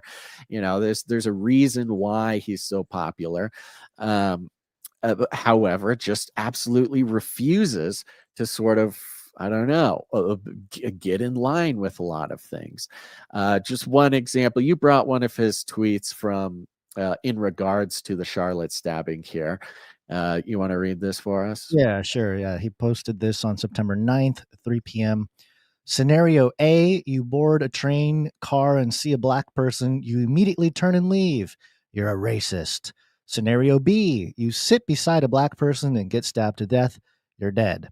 Scenario C, you fight back and subdue your attacker. You're charged with manslaughter. Yeah, so making points, about the stabbing, and of course making, operating in this sort of racial thing, and he outright sort of advocates for for white America or segregation or whatever. And like everybody says, he's a very talented orator, so he does this in ways that are A, very entertaining, B, lots of people find a hard time sort of refuting in sort of logical ways. Now you can refute almost everything he says based on what's polite to say or what's not polite, or what's moral or not moral. But this is you know, and I'm not even saying this necessarily from my own experience. This is like trying to see the broad, you know, trying to analyze this broad picture of this guy who just continues to gain steam and continues to gain followers. I mean, he's got 2.8 million views on this one thing. And it seems like out of nowhere almost, you know, I'd go from seeing a clip of his go by every day or whatever, to like now it's just all day long. It's reposts of Nick Fuentes and clips and these other accounts, just like Yeah, this. the algos really like the Nick Fuentes algos really like you. You get Nick Fuentes on your timeline a lot. And yeah, they're everywhere. I mean, this Yeah. is just kind of the thing, and the numbers reflect it. You know, his popularity. Now, it's gotten so big, in fact, that again, during this whole crazy operation of boom, boom, boom, boom, all these things happening, the Trump is dead, the Charlotte, now the Charlie Kirk, right in the middle of all of this, it was just a couple days ago that the New York Times wrote up a piece on Nick Fuentes, had an interview, had a photo shoot. I mean, and it's barely even a hit piece. I'm not going to necessarily read the whole thing, mainly because it's actually kind of boring, in that they are hardly laying on this, you know, any extra, like he's going to take down democracy or whatever. It's right here. The headline was Nick Fuentes, a white nationalist problem for the right. For years, conservatives hoped that the notorious white nationalist would go away. Instead, Mr. Fuentes has gained more traction even while opposing the president. And this is kind of the big point. And I think this is why they were kind of nice to him. Yeah, he's useful. The enemy of my enemy is my friend, kind of thing. Right. I think this is kind of why they did a good job, I think, being fair on it. And Nick himself said it was fair. He's like very proud of this New York Times piece, where they still call him, you know, sort of annoying and a mosquito in the ear of the right. And it's funny that New York Times would say he's gained more traction. And of course, New York Times highlighting him perhaps is like the pinnacle of traction. You can't get any more traction. The New York Times giving, doing a write-up of you. It's impossible. That's as much traction as can be had. And they come in, they start talking about, you know, who he is, how he is, whatever. He tells a little bit of his history. And I love that these words are being published on New York Times now, too. Oh, and this is the thing. The worst that they do, because I think what they were going for was, we'll just let Nick speak for himself. Because the worst that they do is just print his quotes directly. Okay. They just print the things he says almost directly right on the page. And these are things a couple years ago that they would never even print, right? They're so racist, they're so bad that we can't even repeat them on, you know, on the New York Times. Okay, you just have to trust us that it's so bad. Oh, wow, he's so racist. Somebody in the chat mentioned something, and I just went to go. It was Learbag that mentioned it. I went to go check it real quick, and yeah, there's an article from Jezebel, and this is published on September 8th. Okay, so, you don't interrupt this thing. Oh, I'm sorry. Okay, all right, fine. Sorry. Go ahead. Oh, sorry. If it has to do with Charlie Kirk, go ahead. Yeah, we paid some Etsy witches to curse Charlie Kirk. There you go. So there you go. Hold on to that. Those are good things we can dive into. Yep. Sorry. Show or something. All right. So they print his sort of bad comments right on here. And that's the worst that they possibly do. They can't. And the fact that the words are even appearing on New York Times shows that something's going on that could never have happened before. And there was this is one of the guys, and I only really learned this from clips going by and then subsequently looking into it. But Nick Fuentes is one of these guys who is a Catholic, and he, I don't know about devoutly Catholic. I don't know, I'm not going to get into whatever, how real it is. But when I saw, and that's not even real is not even the right word, but But he would bring up Christianity, and he would talk about Christianity and to defend certain opinions or this or that, and it really immediately read as this like, geez, here you can see this is what happens when Christianity gets popular. Everybody just starts defending their own position with Christianity. They whatever, twist scripture, use scripture, or whatever. Where's the heart, change? What's going on? Until there was this clip, and I'm really debating doing it. I mean, I think you didn't get a chance to beep it. I didn't have a chance to bleep it. Yeah. Yeah. I mean, I almost want to do a earmuff warning and then just earmuff warning. There's some, it is a thing, but we might take a second and just do. What do you think? The chat. You tell me. This I want to know what people think about this clip of Nick, because I was very surprised. Now he does use some bad words. I mean, the ideas being communicated to me really shocked me in the like, oh my gosh, is Christ actually making his way into some of these absolutely, I guess, what would be considered by most people the sort of repulsive communities on the internet? Not that I, support using scripture to, to support whatever racism or excuse bad behavior or whatever. But there was this moment that it just really stuck with me. Let's do it. There's going to be Jonathan F. Nah, don't play his stuff. It's poison. Yeah, it is poison. Nick Fuentes is an operative. Yes, we're all operatives here. Well, I'll see if chat has anything to say about that. But the long story short is he was getting I would rather just hear it now than having to find it later. Yeah. Okay, let's do it. Here's what I'm going to do. Kids and adults, if anybody doesn't want to hear some bad words, it's just going to be quick. Skip ahead maybe 30 seconds to a minute. How long is this clip? It's a minute long. Minute 22. I think we're only going to play about 45 seconds of it. I just want to stop it after that initial there is a message that comes in at the beginning, like somebody. Yeah, the message is fine, and the message is important actually. Okay. So what Nick's doing here is he's getting his his what do they call super chats or whatever? People send money and then they get to read something. We can't even activate our super chats on our YouTube channel. I know, we can't even do it. Okay, so from here on, skip about a minute to skip the bad words. But there's something very interesting here that I want to get people. You want me to skip a minute into it? No. We're just going to play it. Okay. And he'll say a couple of bad words, then he says a couple more bad words, and then you just cut it there. Okay. All right, we're breaking ground here on Canary Cry. We're streaming some bad words. Nick says it's a live stream, can't exactly skip. Okay. Yeah, well, let's just do it real quick.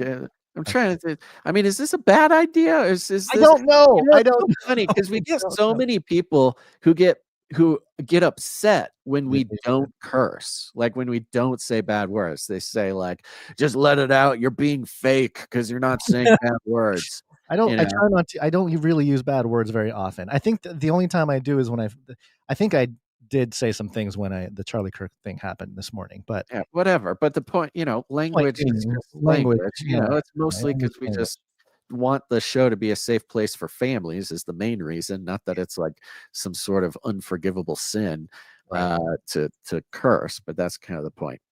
Yeah, let's do it real quick. Okay, so this is a minute. If you're on the live, just mute it for a minute. If you're listening later, just skip ahead a minute and we'll make the point there. Okay, so this is that what you're going to hear at the beginning is like a robot voice reading the message from Surgeon General Groiper. Yes. People were talking about the pinnacle of boomer movies on X over the weekend. Guess who showed up? Milo, to poo-poo on any movie involving the tiny hats. His first reply to me was to call me a cop. We lost to these PPL. By the way, I do go to church, but I will never pray for the shooters of kids. Oh, because you're a hero. Well, the first person that entered paradise that Christ forgave on the cross was the thief.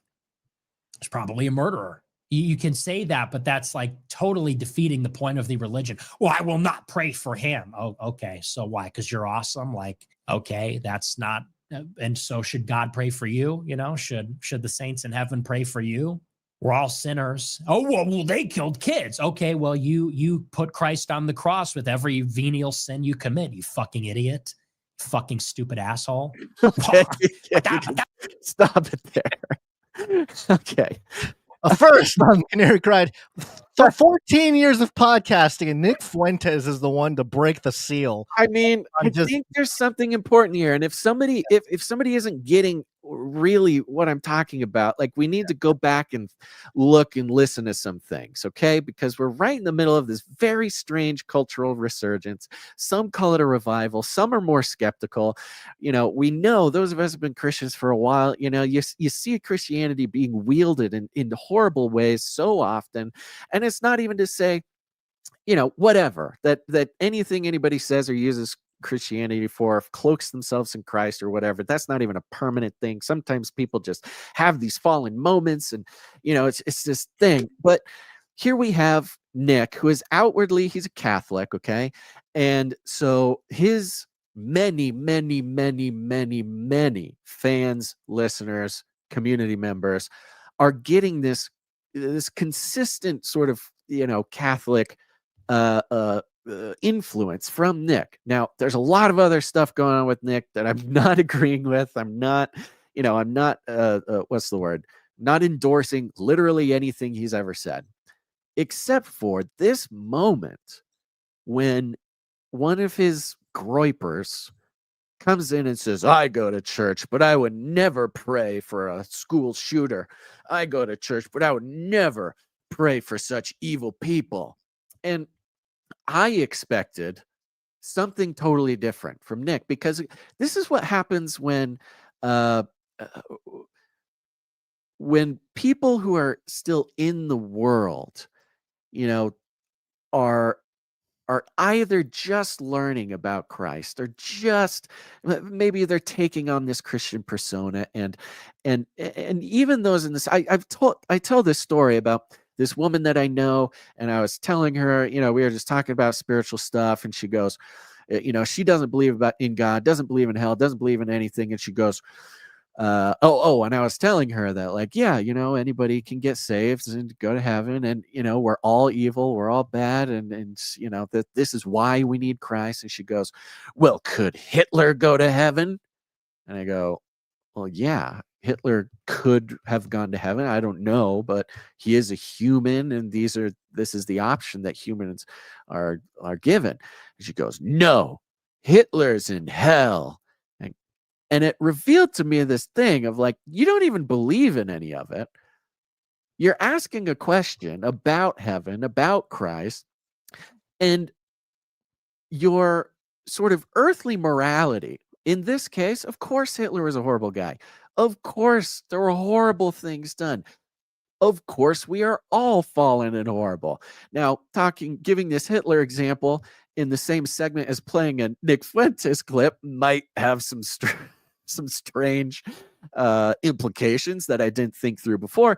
But it is such a powerful draw in our humanity that even when we don't believe in something, we want the bad people to be in the bad place. The idea that some sort of redemption is possible for everyone is so offensive to sort of the worldly idea of justice. It's so offensive and reversed that would even be possible. And in this moment here, on the day that Charlie Kirk's get assassinated, on the, you know, as we're covering this horrible event in Charlotte, you know, we look around and we go, oh, geez, what's going to happen? What's the reaction? What does this give permission to whatever some people on the right to do or think?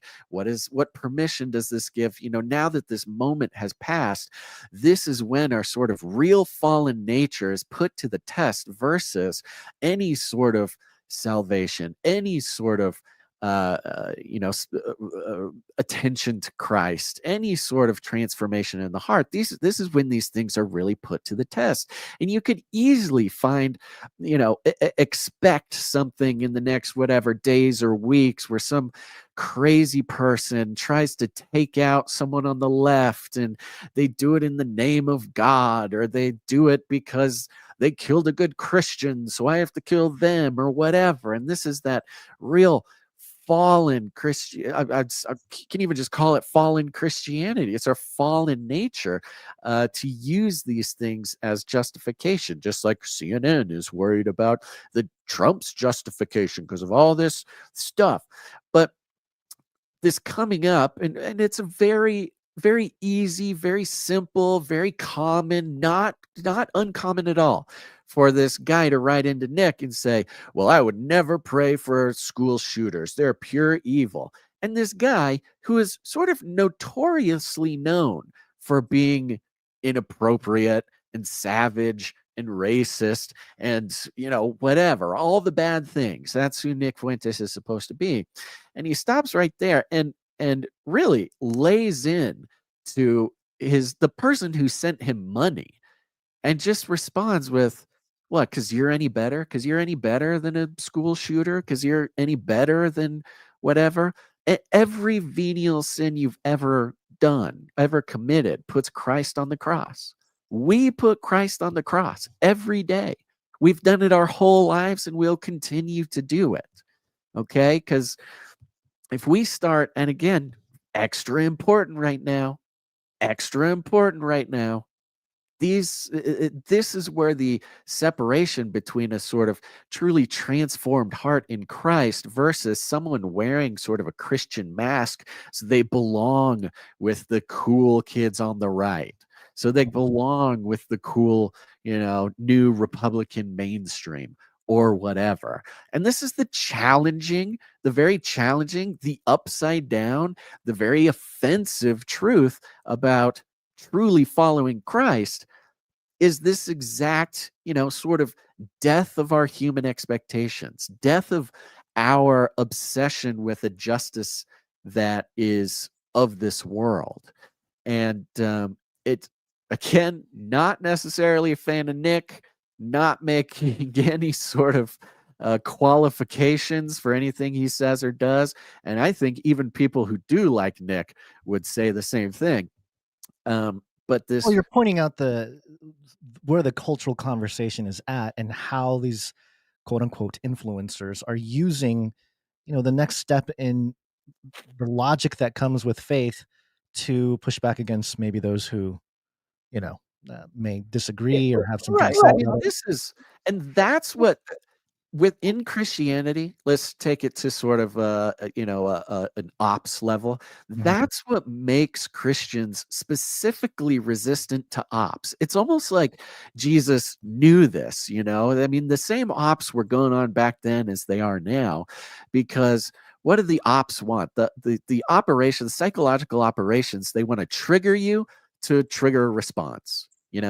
They want to trigger you. They want to fill you up with anxiety and flash the image in front of you every day. They want to show you the video of Charlie Kirk and getting hit in the neck. And they want to do it all day, every day, for as long as they can, to trigger you to take an action that takes their plan one step further. Okay. And that's where the true transformation in Christ is actually a total sabotage of psyops like this, because they want you to respond with vitriol. They want you to respond with revenge. That is part of the plan. That is how it works. It's how it's always worked. The devil is not creative, and we see it forever. We'll see it until the end of time. And so Nick's got his own thing. But this moment caught me by total surprise.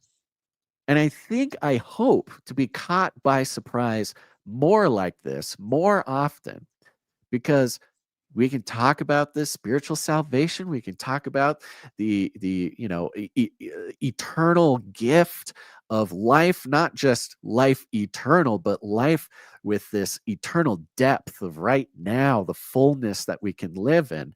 And part of that is not just sort of our spiritual armor, not just the armor of God for our own spiritual battle, but it's also the worst possible fly in the ointment for the psychological operations, for their big plan, And look, we can't stop everybody from falling into it, but we can stop ourselves. And just like when we feel so filled with righteous indignation and we think we know what true divine justice looks like, and we are the ones to exact God's revenge on the evil people because they're bad and I go to church, so I'm good.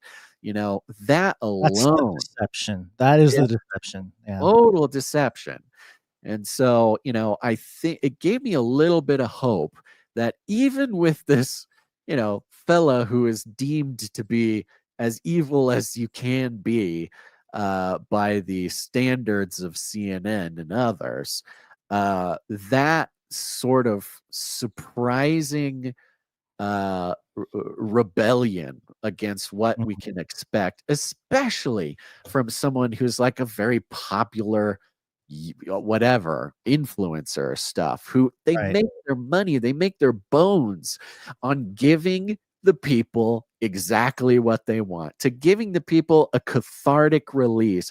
Hey, I feel that way and that guy feels that way, so that's my guy and I belong here. And you can get as mad as you want, and that kind of works itself up into a tizzy every single time. But it is that sort of quiet and what would be considered sort of backwards response that is above what our emotions lead us to want to do, what our emotions feel is right. That does give me a little bit of hope, and I think that there is a place for all of us to do that, especially on days like today, because the events of the next few days and weeks, it is going to challenge all of us in that exact same way. Yeah. Yeah. The scriptures about we wrestle not against flesh and blood, we quote it often. I know it's a popular one to point out the spiritual war that we're in. But there is a difference between, understanding that and then applying it in various situations. And, I think you and I have been on this learning journey, Basil, and I know many of you listening out there over the years of learning to navigate that. Because at the beginning, if you're like fresh new to looking at truth and all this, it's so easy to find and identify a group and say it's them. And whether, people recently, it's the Zionists, and look, we talk about those issues too, but hopefully at this point, people understand that we're not like necessarily, even when we call out names, Bill Gates, Klaus Schwab, these names that are so easily targeted as like the enemy of the people, like they have become the faces, they have become the avatars for ideas that are not necessarily physical, right? They have physical consequences with, various things, but in that regard, we're always identifying the idea behind it, the spirit behind it. And yeah, when the Hitler example is so interesting because in this situation, that footage of that, with the Charlie Kirk situation, or the man who slaughtered the girl on the train, they talk about, oh, demons. This is demonic. I'm seeing a lot of that now. This is demonic. And okay, yes, I agree with you. But what does that mean? Can these people be healed? Can they be delivered from these demons? Or are you just saying, hey, death penalty, get rid of them. They have no hope. Right. It's so even in that regard, it's like, what is your stance, or at least what is your position on this? And I think the biblical, you're right. The true followers of Christ, it's a tough position to be in because you're not going to appeal to what the crowd wants in these situations, which is revenge, which is justice. These are all things that we all inherently want in all of these situations. But it's not necessarily our job to carry it out. And the job is way too big anyway. There's no way that we're going to be able to bring true justice and restoration by our own means. And, the concept of a returning Christ makes a lot of sense in that context. But also, when you talk about the Nick Fuentes kind of wielding some of these principles as part of his argument, and at least highlighting that as something that is refreshing in a sense, given the sort of rough exterior and questions surrounding Nick Fuentes, both from the mainstream, but also plenty of people in the alt world or independent world who are skeptical of his ties to whoever. And Tucker Carlson doesn't trust him. Yeah, Neither do I. Tucker doesn't trust him. I don't trust him. But it again, it goes to show how what I was going to say was, in that regard of him wielding some of these Christian principles or these arguments, it's either, and this is kind of the same thing with the argument for Jesus. Have you heard the liar or lunatic argument for Jesus? Right. That he's either lying about, or I guess it's lying lunatic, or he's telling the truth about him being the Son of God. He's either lying, an outright lie, or he's absolutely crazy, he's a lunatic, or it's true. Like, those are the only options presented when presented with the idea that there was a man named Jesus and he was God in human flesh and he died for our sins and the whole thing. Similarly, I'm not saying the consequences are that big, but similarly, by having Nick Fuentes wield these Christian principles in arguments, it's either genuine or he's lying, right? I mean, there's really no in between when it comes to this. It's either he genuinely has some part of his heart that he's like, hey, I believe in Christ and I want to, present some of these things to the public for people to be thinking in a little bit of a different way. And maybe, the way you catch people's attention nowadays, and he's done a brilliant job with it, is being provocative. But also it's interesting that Christian message is being delivered in the same methodology as the chaos musicians, breaking the taboo, breaking the mold of what's normal. And so in that regard, and in some ways, and in actually multiple ways, Jesus himself did that. He was going against the culture of his time and breaking the mold and all this. So it's not the chaos magic can be something that it's a negative connotation, but maybe chaos magic is not the proper label. Well, It's bringing things back to the truth. That's the counterfeit mechanism. Right. The adversary sort of equips. Sure. Yeah, but no. I mean, it's funny when I sent you this. I mean, first of all, I just burst out laughing because I was not expecting. He goes into it. He goes, "Yeah, what? You're so good. What? You're better than them. You think that your sins don't put Christ on the cross? And I'm like, oh my gosh, okay, all right, where's he going?" And he goes, "You effing idiot." Just lays this guy out with inappropriate language. I could not help but burst out. And I texted you and I go, oh man, it's kind of weird being a Christian podcast for so long, but now meeting a place in culture where, arguably more open to Christianity than ever. And yet the biggest guy, like the biggest podcasts or whatever, we'll take a moment and I think reflect this truly sort of transformed moment of, no, you don't get it. We're not good and they're bad. That's not how this works. Very important part of what Christ came to do to do for us in this world. But then to follow up with just this explosion, insults to the it is. What I was going to bring up also is the parable of the weeds. The whole idea being, the wheat and the tares growing together, and you're not supposed to pull out the tares right away because you might take out some of the, or take out the weeds because it might take out the tear, whatever. You guys understand. Yeah. And I bring it up because it feels like that now more and more. There is a part of me that's kind of like, did we all think it was going to be so easy that like the transhuman Satanists are going to walk out in their drag thing and then, there he is, he's the Antichrist. That would be way too simple, way too easy. It's going to be way more complicated, and not necessarily for us to figure out all the details, but given the passage, the parable of the weeds, it's supposed to be kind of confusing. Yeah. Right. It's not supposed to be so easy to be like, oh, that guy's a Christian, that person's not, that person's going to heaven, that person's not. We would like to do that. Yeah. But number one, it's not our job. And secondly, the scriptures clearly tell us that it's not going to be easy to figure out. It's too easy. If we can do it by our own logic, if we can do it by our own, morals, that's too easy. That's not it. The point is, we're not relying on our own logic, our own morals, our own judgment. That's the whole point. It's not about ours, it's about his. And often, regularly, more often than not, Christ defies what is humanly logical or human judgment or whatever. And that's kind of the whole point. And, I'm not going to lie, that clip did it did make me more interested in keeping an eye out for, specific reflections of, Christ likeness in various of these sort of cultural leaders, because we're always interested in really what's going on here, but I'm interested to see how this Charlie Kirk thing shakes out, sort of in the same milieu. I'm going to give a thank you to Charismer on YouTube. Says, I'm glad you played the clip. Fuentes is not wrong here. Important to recognize truth when it is spoken and not plug your ears because we don't like who said it. Thank you. And says salvation is crazy offensive. Again, this was an important to talk about. Don't fall into the trap of we can't play this person because they've said wrong things. Yeah. Amen. Yep. Well, thank you very much. Hope it didn't offend anybody too much.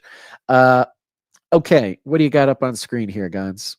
Oh, that's just the picture from the Nick Fuentes New York Times article. I don't know if you wanted to go back to that. You wanted to I was looking at the time, and your out is coming up here, so I think we probably should thank some producers. Yeah, let's do that. Let's do it. I guess we didn't get to talk about anything. I suppose we don't need to today. This is just overtaking everything. Nepal's on fire. By the way, the parliament in Nepal is literally on fire. Full-on revolution against the communist government in Nepal. Yeah. Very interesting. Brazil, there's stuff happening. France's government collapsed again. France's government collapsed twice in 1 year. That's cool. That's Ursula. The EU. Ursula von der Leyen. Von der Leyen came out and said that we're on the brink of a new global pandemic. So that's fun. Great. And of course, they put together the European Health Response Team. Let's see. There was an AI Bible thing that I wanted to talk about. We call it edutainment. And it was from Christianity Today. We might touch on that next week. There's enough there. It was a Nephilim update, actually. They're talking about how bringing the Nephilim story to the public using AI generative Bible stories, like the biblical stories created with, AI imagery type thing. And then also refreezing the Antarctic. We'll maybe touch on that another time. There was one thing that I did want to talk more about, but I suppose we can, again, over the next few days, we'll probably learn more. And we touched on it a little bit, and that's the idea that the murderer, the killer, in the Charlotte, the Ukrainian girl, saying that he had something like transplanted or implanted materials that the government implanted in his body. I wanted to explore that a little bit more, both on the cultural side and also obviously the rabbit hole side of that, which I don't know. I mean, there's always this duality for me in my head. I'm like, okay, this is a topic. I see it. Is it worth going down the rabbit trail? Because maybe that's what they want me to do. They want me to run down this rabbit trail that has no.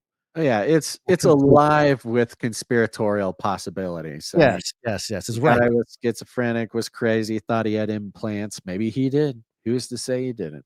Who knows? So anyway, okay, yeah, let's thank some producers and we'll get up on out of here. Great. Yeah. Well, folks, we are on the value for value model. You might notice we don't have any advertisements that runs. We don't have any sponsorships. We don't have any super chats. We got none of that, baby. We take no money from commies, cartels, corporations.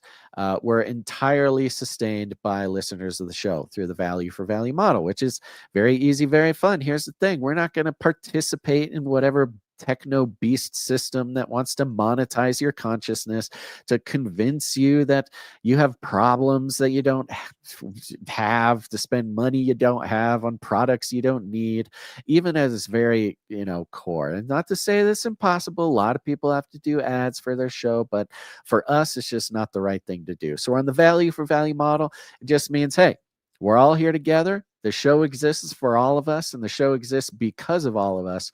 And if we want the show to exist, if we look at it and we go, you know what, there's some value here. I get value. I'm going to get value. I've gotten value. I want to keep getting more value from the show. The only way that the show continues is with the participation of our producers in the value for value model. Who are the producers? It's you, baby. Y'all are the producers, and you come in, make the show happen with your time, your talent, or your treasure. Lots of ways to put value back into the show. As long as that big old wheel of value keeps turning, then we can pretty much do anything without asking for permission of the establishment or the corporations or the cultural leaders, whoever they are. And God sustained the show for quite some time this way, and we pray that he continues doing it.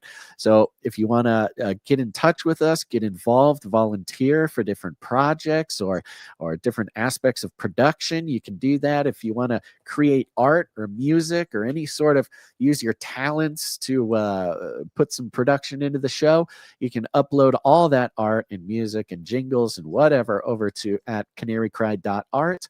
And if the Lord's calling you to support the show with whatever resources, and it's whatever God's telling you to get involved with, whatever number makes sense to you. It's like the widow at the temple, to a penny. It doesn't matter how much it is. If it's a penny, if that's what that means to you, then that is that's a holy thing. That's participating in what God's got going on here. And of course, a big old shout out to all of our monthly producers making it happen. We would not exist if it weren't not for the monthly producers who, again, just say, well, what do I think? What can I spare $1 a show, a buck a month, $5 a month, or maybe even $33 a month, and get the supply drop, canarycrysupplydrop.com, whatever it is. Thank you to all our monthly producers. But the executive producers, those are people who come in, they support any individual show for $100 or more, and we're very grateful for them. So we give them an official executive producer credit. And Gons, are you ready? Yes, sir. Okay. Of course, I want to thank, you know what? Executive producer Jinja came in again. Jinja. Thank you very much. Executive producer Jinja coming in. Generous amount there. Nice round number, so we won't disclose it. And for anybody who wants to produce a show, just note that if you come in for a nice round number on the 10 or the 5, that's you telling us you'd prefer we don't disclose the amount. If you don't mind us disclosing it, put some funky numbers in there. 33 cents, 77 cents, 1, 2, 3, 4, have some fun with the number. That's you telling us we can disclose the amount. So thank you very much, executive producer Jinja. And that technically puts Jinja on a 2-episode executive producer streak. That is impressive. Thank you very much. Executive streak too. Yeah, executive streak. Next up, we've got executive producer Felicia D. Felicia D, thank you very much. Thank you very much, Felicia D, coming in. She's also on a 2-episode executive producer streak.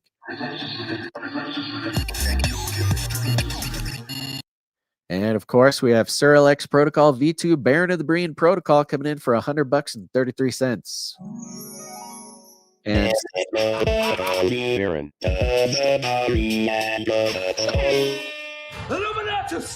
Sir Alex Protocol is on a 423-episode streak and a 77-episode executive producer streak.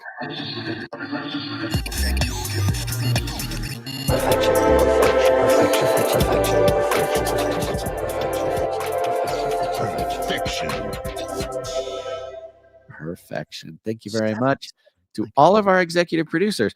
All of our 3 executive producers today are all on streaks. That's fun. I don't know if we've ever had 3 executive producers on a streak in one show. It's a hat trick of streakers. Executive producing streakers. Awesome. Thank you. We got some producers who came in under that executive producer amount and over $7.77. That makes them entitles them to have a note read on the show. But I want to start by thanking, and I meant to do this at the top of the show, but the Charlie Kirk thing just threw the whole thing in the toilet. But we've got Cage Rattler Coffee. Aha. Yes, Cage Rattler Coffee. And also, we're going to play the Cage Rattler Coffee music in a second. Let me tell you about it. But also, we got to play Sir Ike's voicemail. Oh, right. I forgot about that. Okay, yeah. That jingle and load that up. Cage Rattler Coffee. where value for value never tasted so good. That's right. Cage Rattler Coffee. It's by Canarians for Canarians. Awesome coffee. Everybody talks about how great it is. And here's the thing. You're going to drink coffee anyways. You're going to go give your money to some crazy coffee corporation that hates everything about what you believe in. But you might as well support the show, support other Canarians, and get some of the best coffee. Small batch, lovingly roasted by a Canarian. Everybody's got such great things to say about it. And look, we got everything you need. We got beans from all over the place. They're from Honduras and Congo, and they're from everywhere. I think there was some Costa Rica in there. And where's the other place? Nicaragua. Did I say that one? Anyways, go check it out. There's the Nephilim Hunter Dark Roast. We got the Emu Wrangler Medium Roast.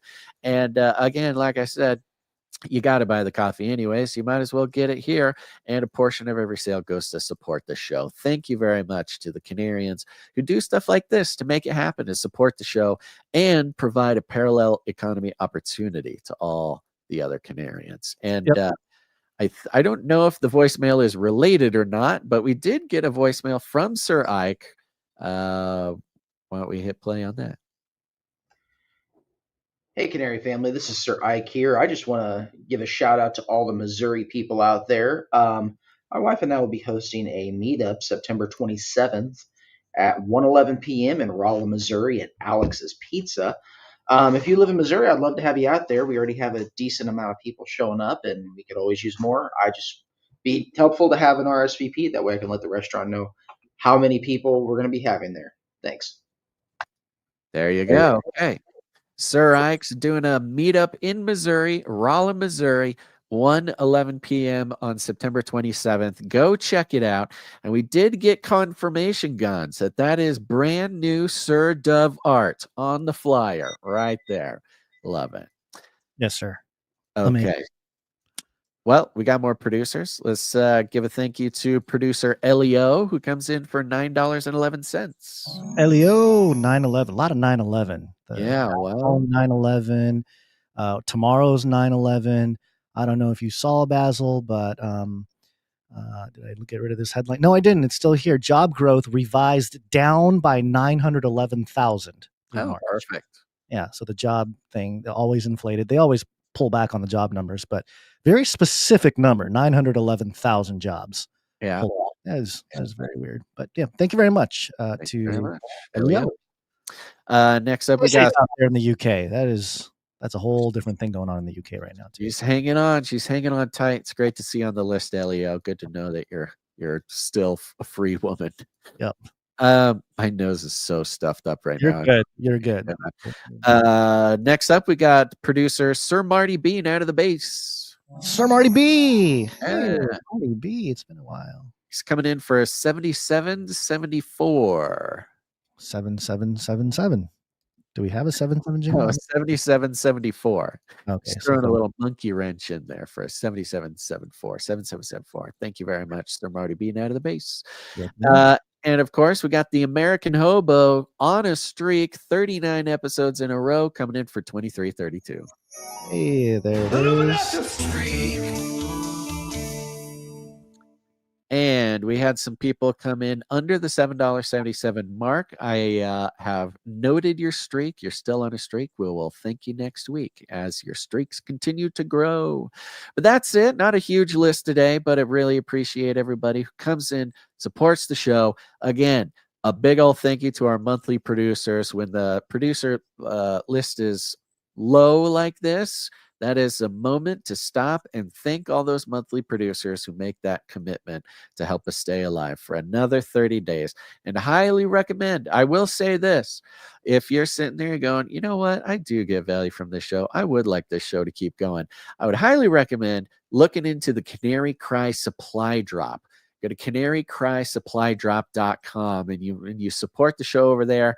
Not only are you helping to keep us alive, it's a very popular program that we have, because every quarter we'll be sending you a big old package filled with custom created, with love, made in America Canary Cry gear. It could be everything from apparel to survival gear to gardening, non-GMO Nephilim seeds. The options are seriously endless, and now is a great time to join, because you're going to want to get on the supply drop for Q4, because the Canary Cry calendar is coming at you, and it's coming at you quick. The Canary Cry calendar is a beloved Canary Cry tradition, where a calendar put together filled with art from Canary Cry artists. And this calendar, I need to get the exact number on this. I'm sure somebody could send it to me. There's somehow 40 holidays, or 40 anniversaries, or 40 notable dates every month, with, yes, even out of 30 days, somehow there's an amazing list of not only holidays and things like that. Of course, we've got biblical feasts, lots of biblical holidays and remembrances. There's also a bunch of conspiracy related dates to remember. It just makes an interesting start to every day when you go, oh, today was the Manhattan Project. Oh, today was the Philadelphia experiment. Oh, today was when the CIA was founded, as well as a whole bunch of dates relevant to Canarians, important dates for the show. It's really a masterpiece and a treasure, and people come back every year for the Canary Cry calendar, and you should too, and you can get it by going and signing up at canarycrysupplydrop.com. Sorry, I was not on as much as I should have been.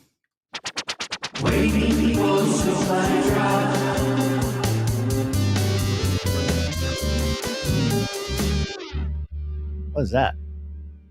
Probably me just singing with my nose stuff. I heard some noises. Okay, so I'm looking at the time, Gons. Do we need to save art for another time? We might need to save art for next month. Okay, we got to save art for another time. Apologies to our artists. And hey, we're still taking more art. If you're an artist, very fancy person, we get some incredible art that we would love to share. We'll give everybody credit next week, and yeah. We'll get into it. Yep. All right. Well, of course, I want to give a big thank you to our timestampers. These are people who timestamp the show. Most of the time, they're doing it live. It goes into our chapters, goes into the YouTube description, and it's very important. It goes into a bunch of our back-end processes, too. Who are we thanking for timestamping today? Timestamp. It's hard work. Timestamp. We are thanking... I told you, I got to update that document because it's a little slow. There's way too many. The Jade Bouncerson is who we're thanking for. Thank you very much, Jade Bouncerson, for Tylenol Terminator. Thank you very much. Of course, a big thank you to Jam, who heads up the Telegram channel. Thank you to Adam42, who heads up the Discord channel. If you are a Telegram or Discord person and you want to join those communities, recommend you do. Go to canarycry.party. You go to canarycry.party and you'll find the links, the invite links to both of those things. Thank you to Joe for the feedback. Thank you to Clank for clanking. Thank you to Sir Ike for everything you do. And other than that, folks, share the show. Would you? Will you share the show? Would you share the show? Should we share the show? Could we share the show? These are all very important questions. We should share the show, but only to the places, the people that are really ready to hear. I don't know. You got to stay sensitive to the Holy Spirit. Whether you share the show or don't share the show, we call it rattling cages, and all you got to do is walk right up to him, grab him by the cage, and then you shake it. The end of the world occurred pretty much as we had predicted. I want to shake things up, stir up some controversy, rattle a few cages. Hey, stop that! You'll never silence me. I'm the last angry man, a crusader for the little guy. Leave the bird alone. Never. Rattle a few cages. Rattle a few cages. Generation have every opportunity to improve. And if they don't? Ask Noah. That's right. Just ask Noah. Hans, you got any last words? Oh man, a couple things. I did want to cover the Fauci letter that just came out, telling everybody to delete it after you read it. So that's happening. A little too late, in my opinion. But just real quick, just to leave people on a scriptural note, A takeaway here. Some trust in chariots and some in horses, but we trust in the name of the Lord our God. That's Psalm 20, verse 7. Just a good reminder. And then Hebrews 12:14. Pursue peace with all people and holiness, without which no one will see the Lord. So, just pray for the Kirk family and pray for this country and all the young people that are probably pretty distraught right now. So, amen. And we're praying for the whole country because goodness gracious, but not luckily, we are blessed to know that everything is under the sovereignty of God. So stay looking up, everybody. And thanks for listening to this episode of Canary Cry News Talk. Make sure to tune in next time. But until then, think outside the cage.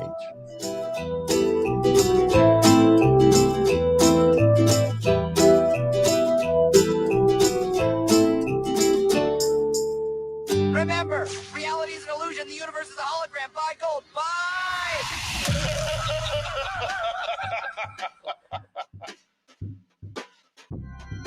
Deconstruction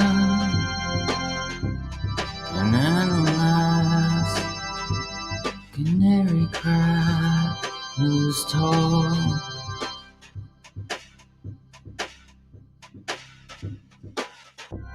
Exposing the lies. Let the glory of Christ shine. With no place to hide.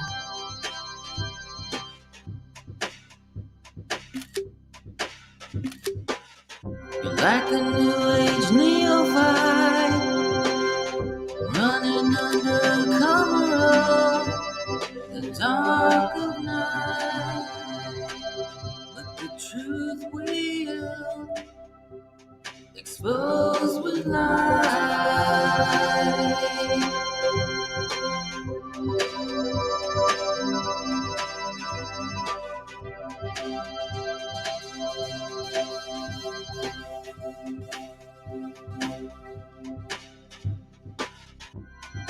Two brothers, Battling Guns Podcast.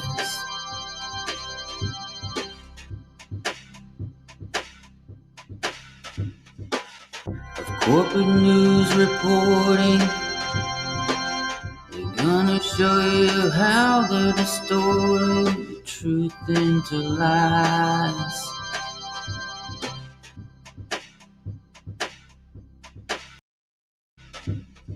You're like a new age neophyte, running under cover of the dark of night. But the truth will expose with light. Expose with light. Expose with light.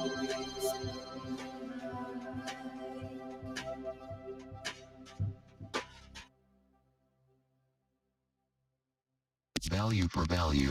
We take no money from corporations, commies, or cartels.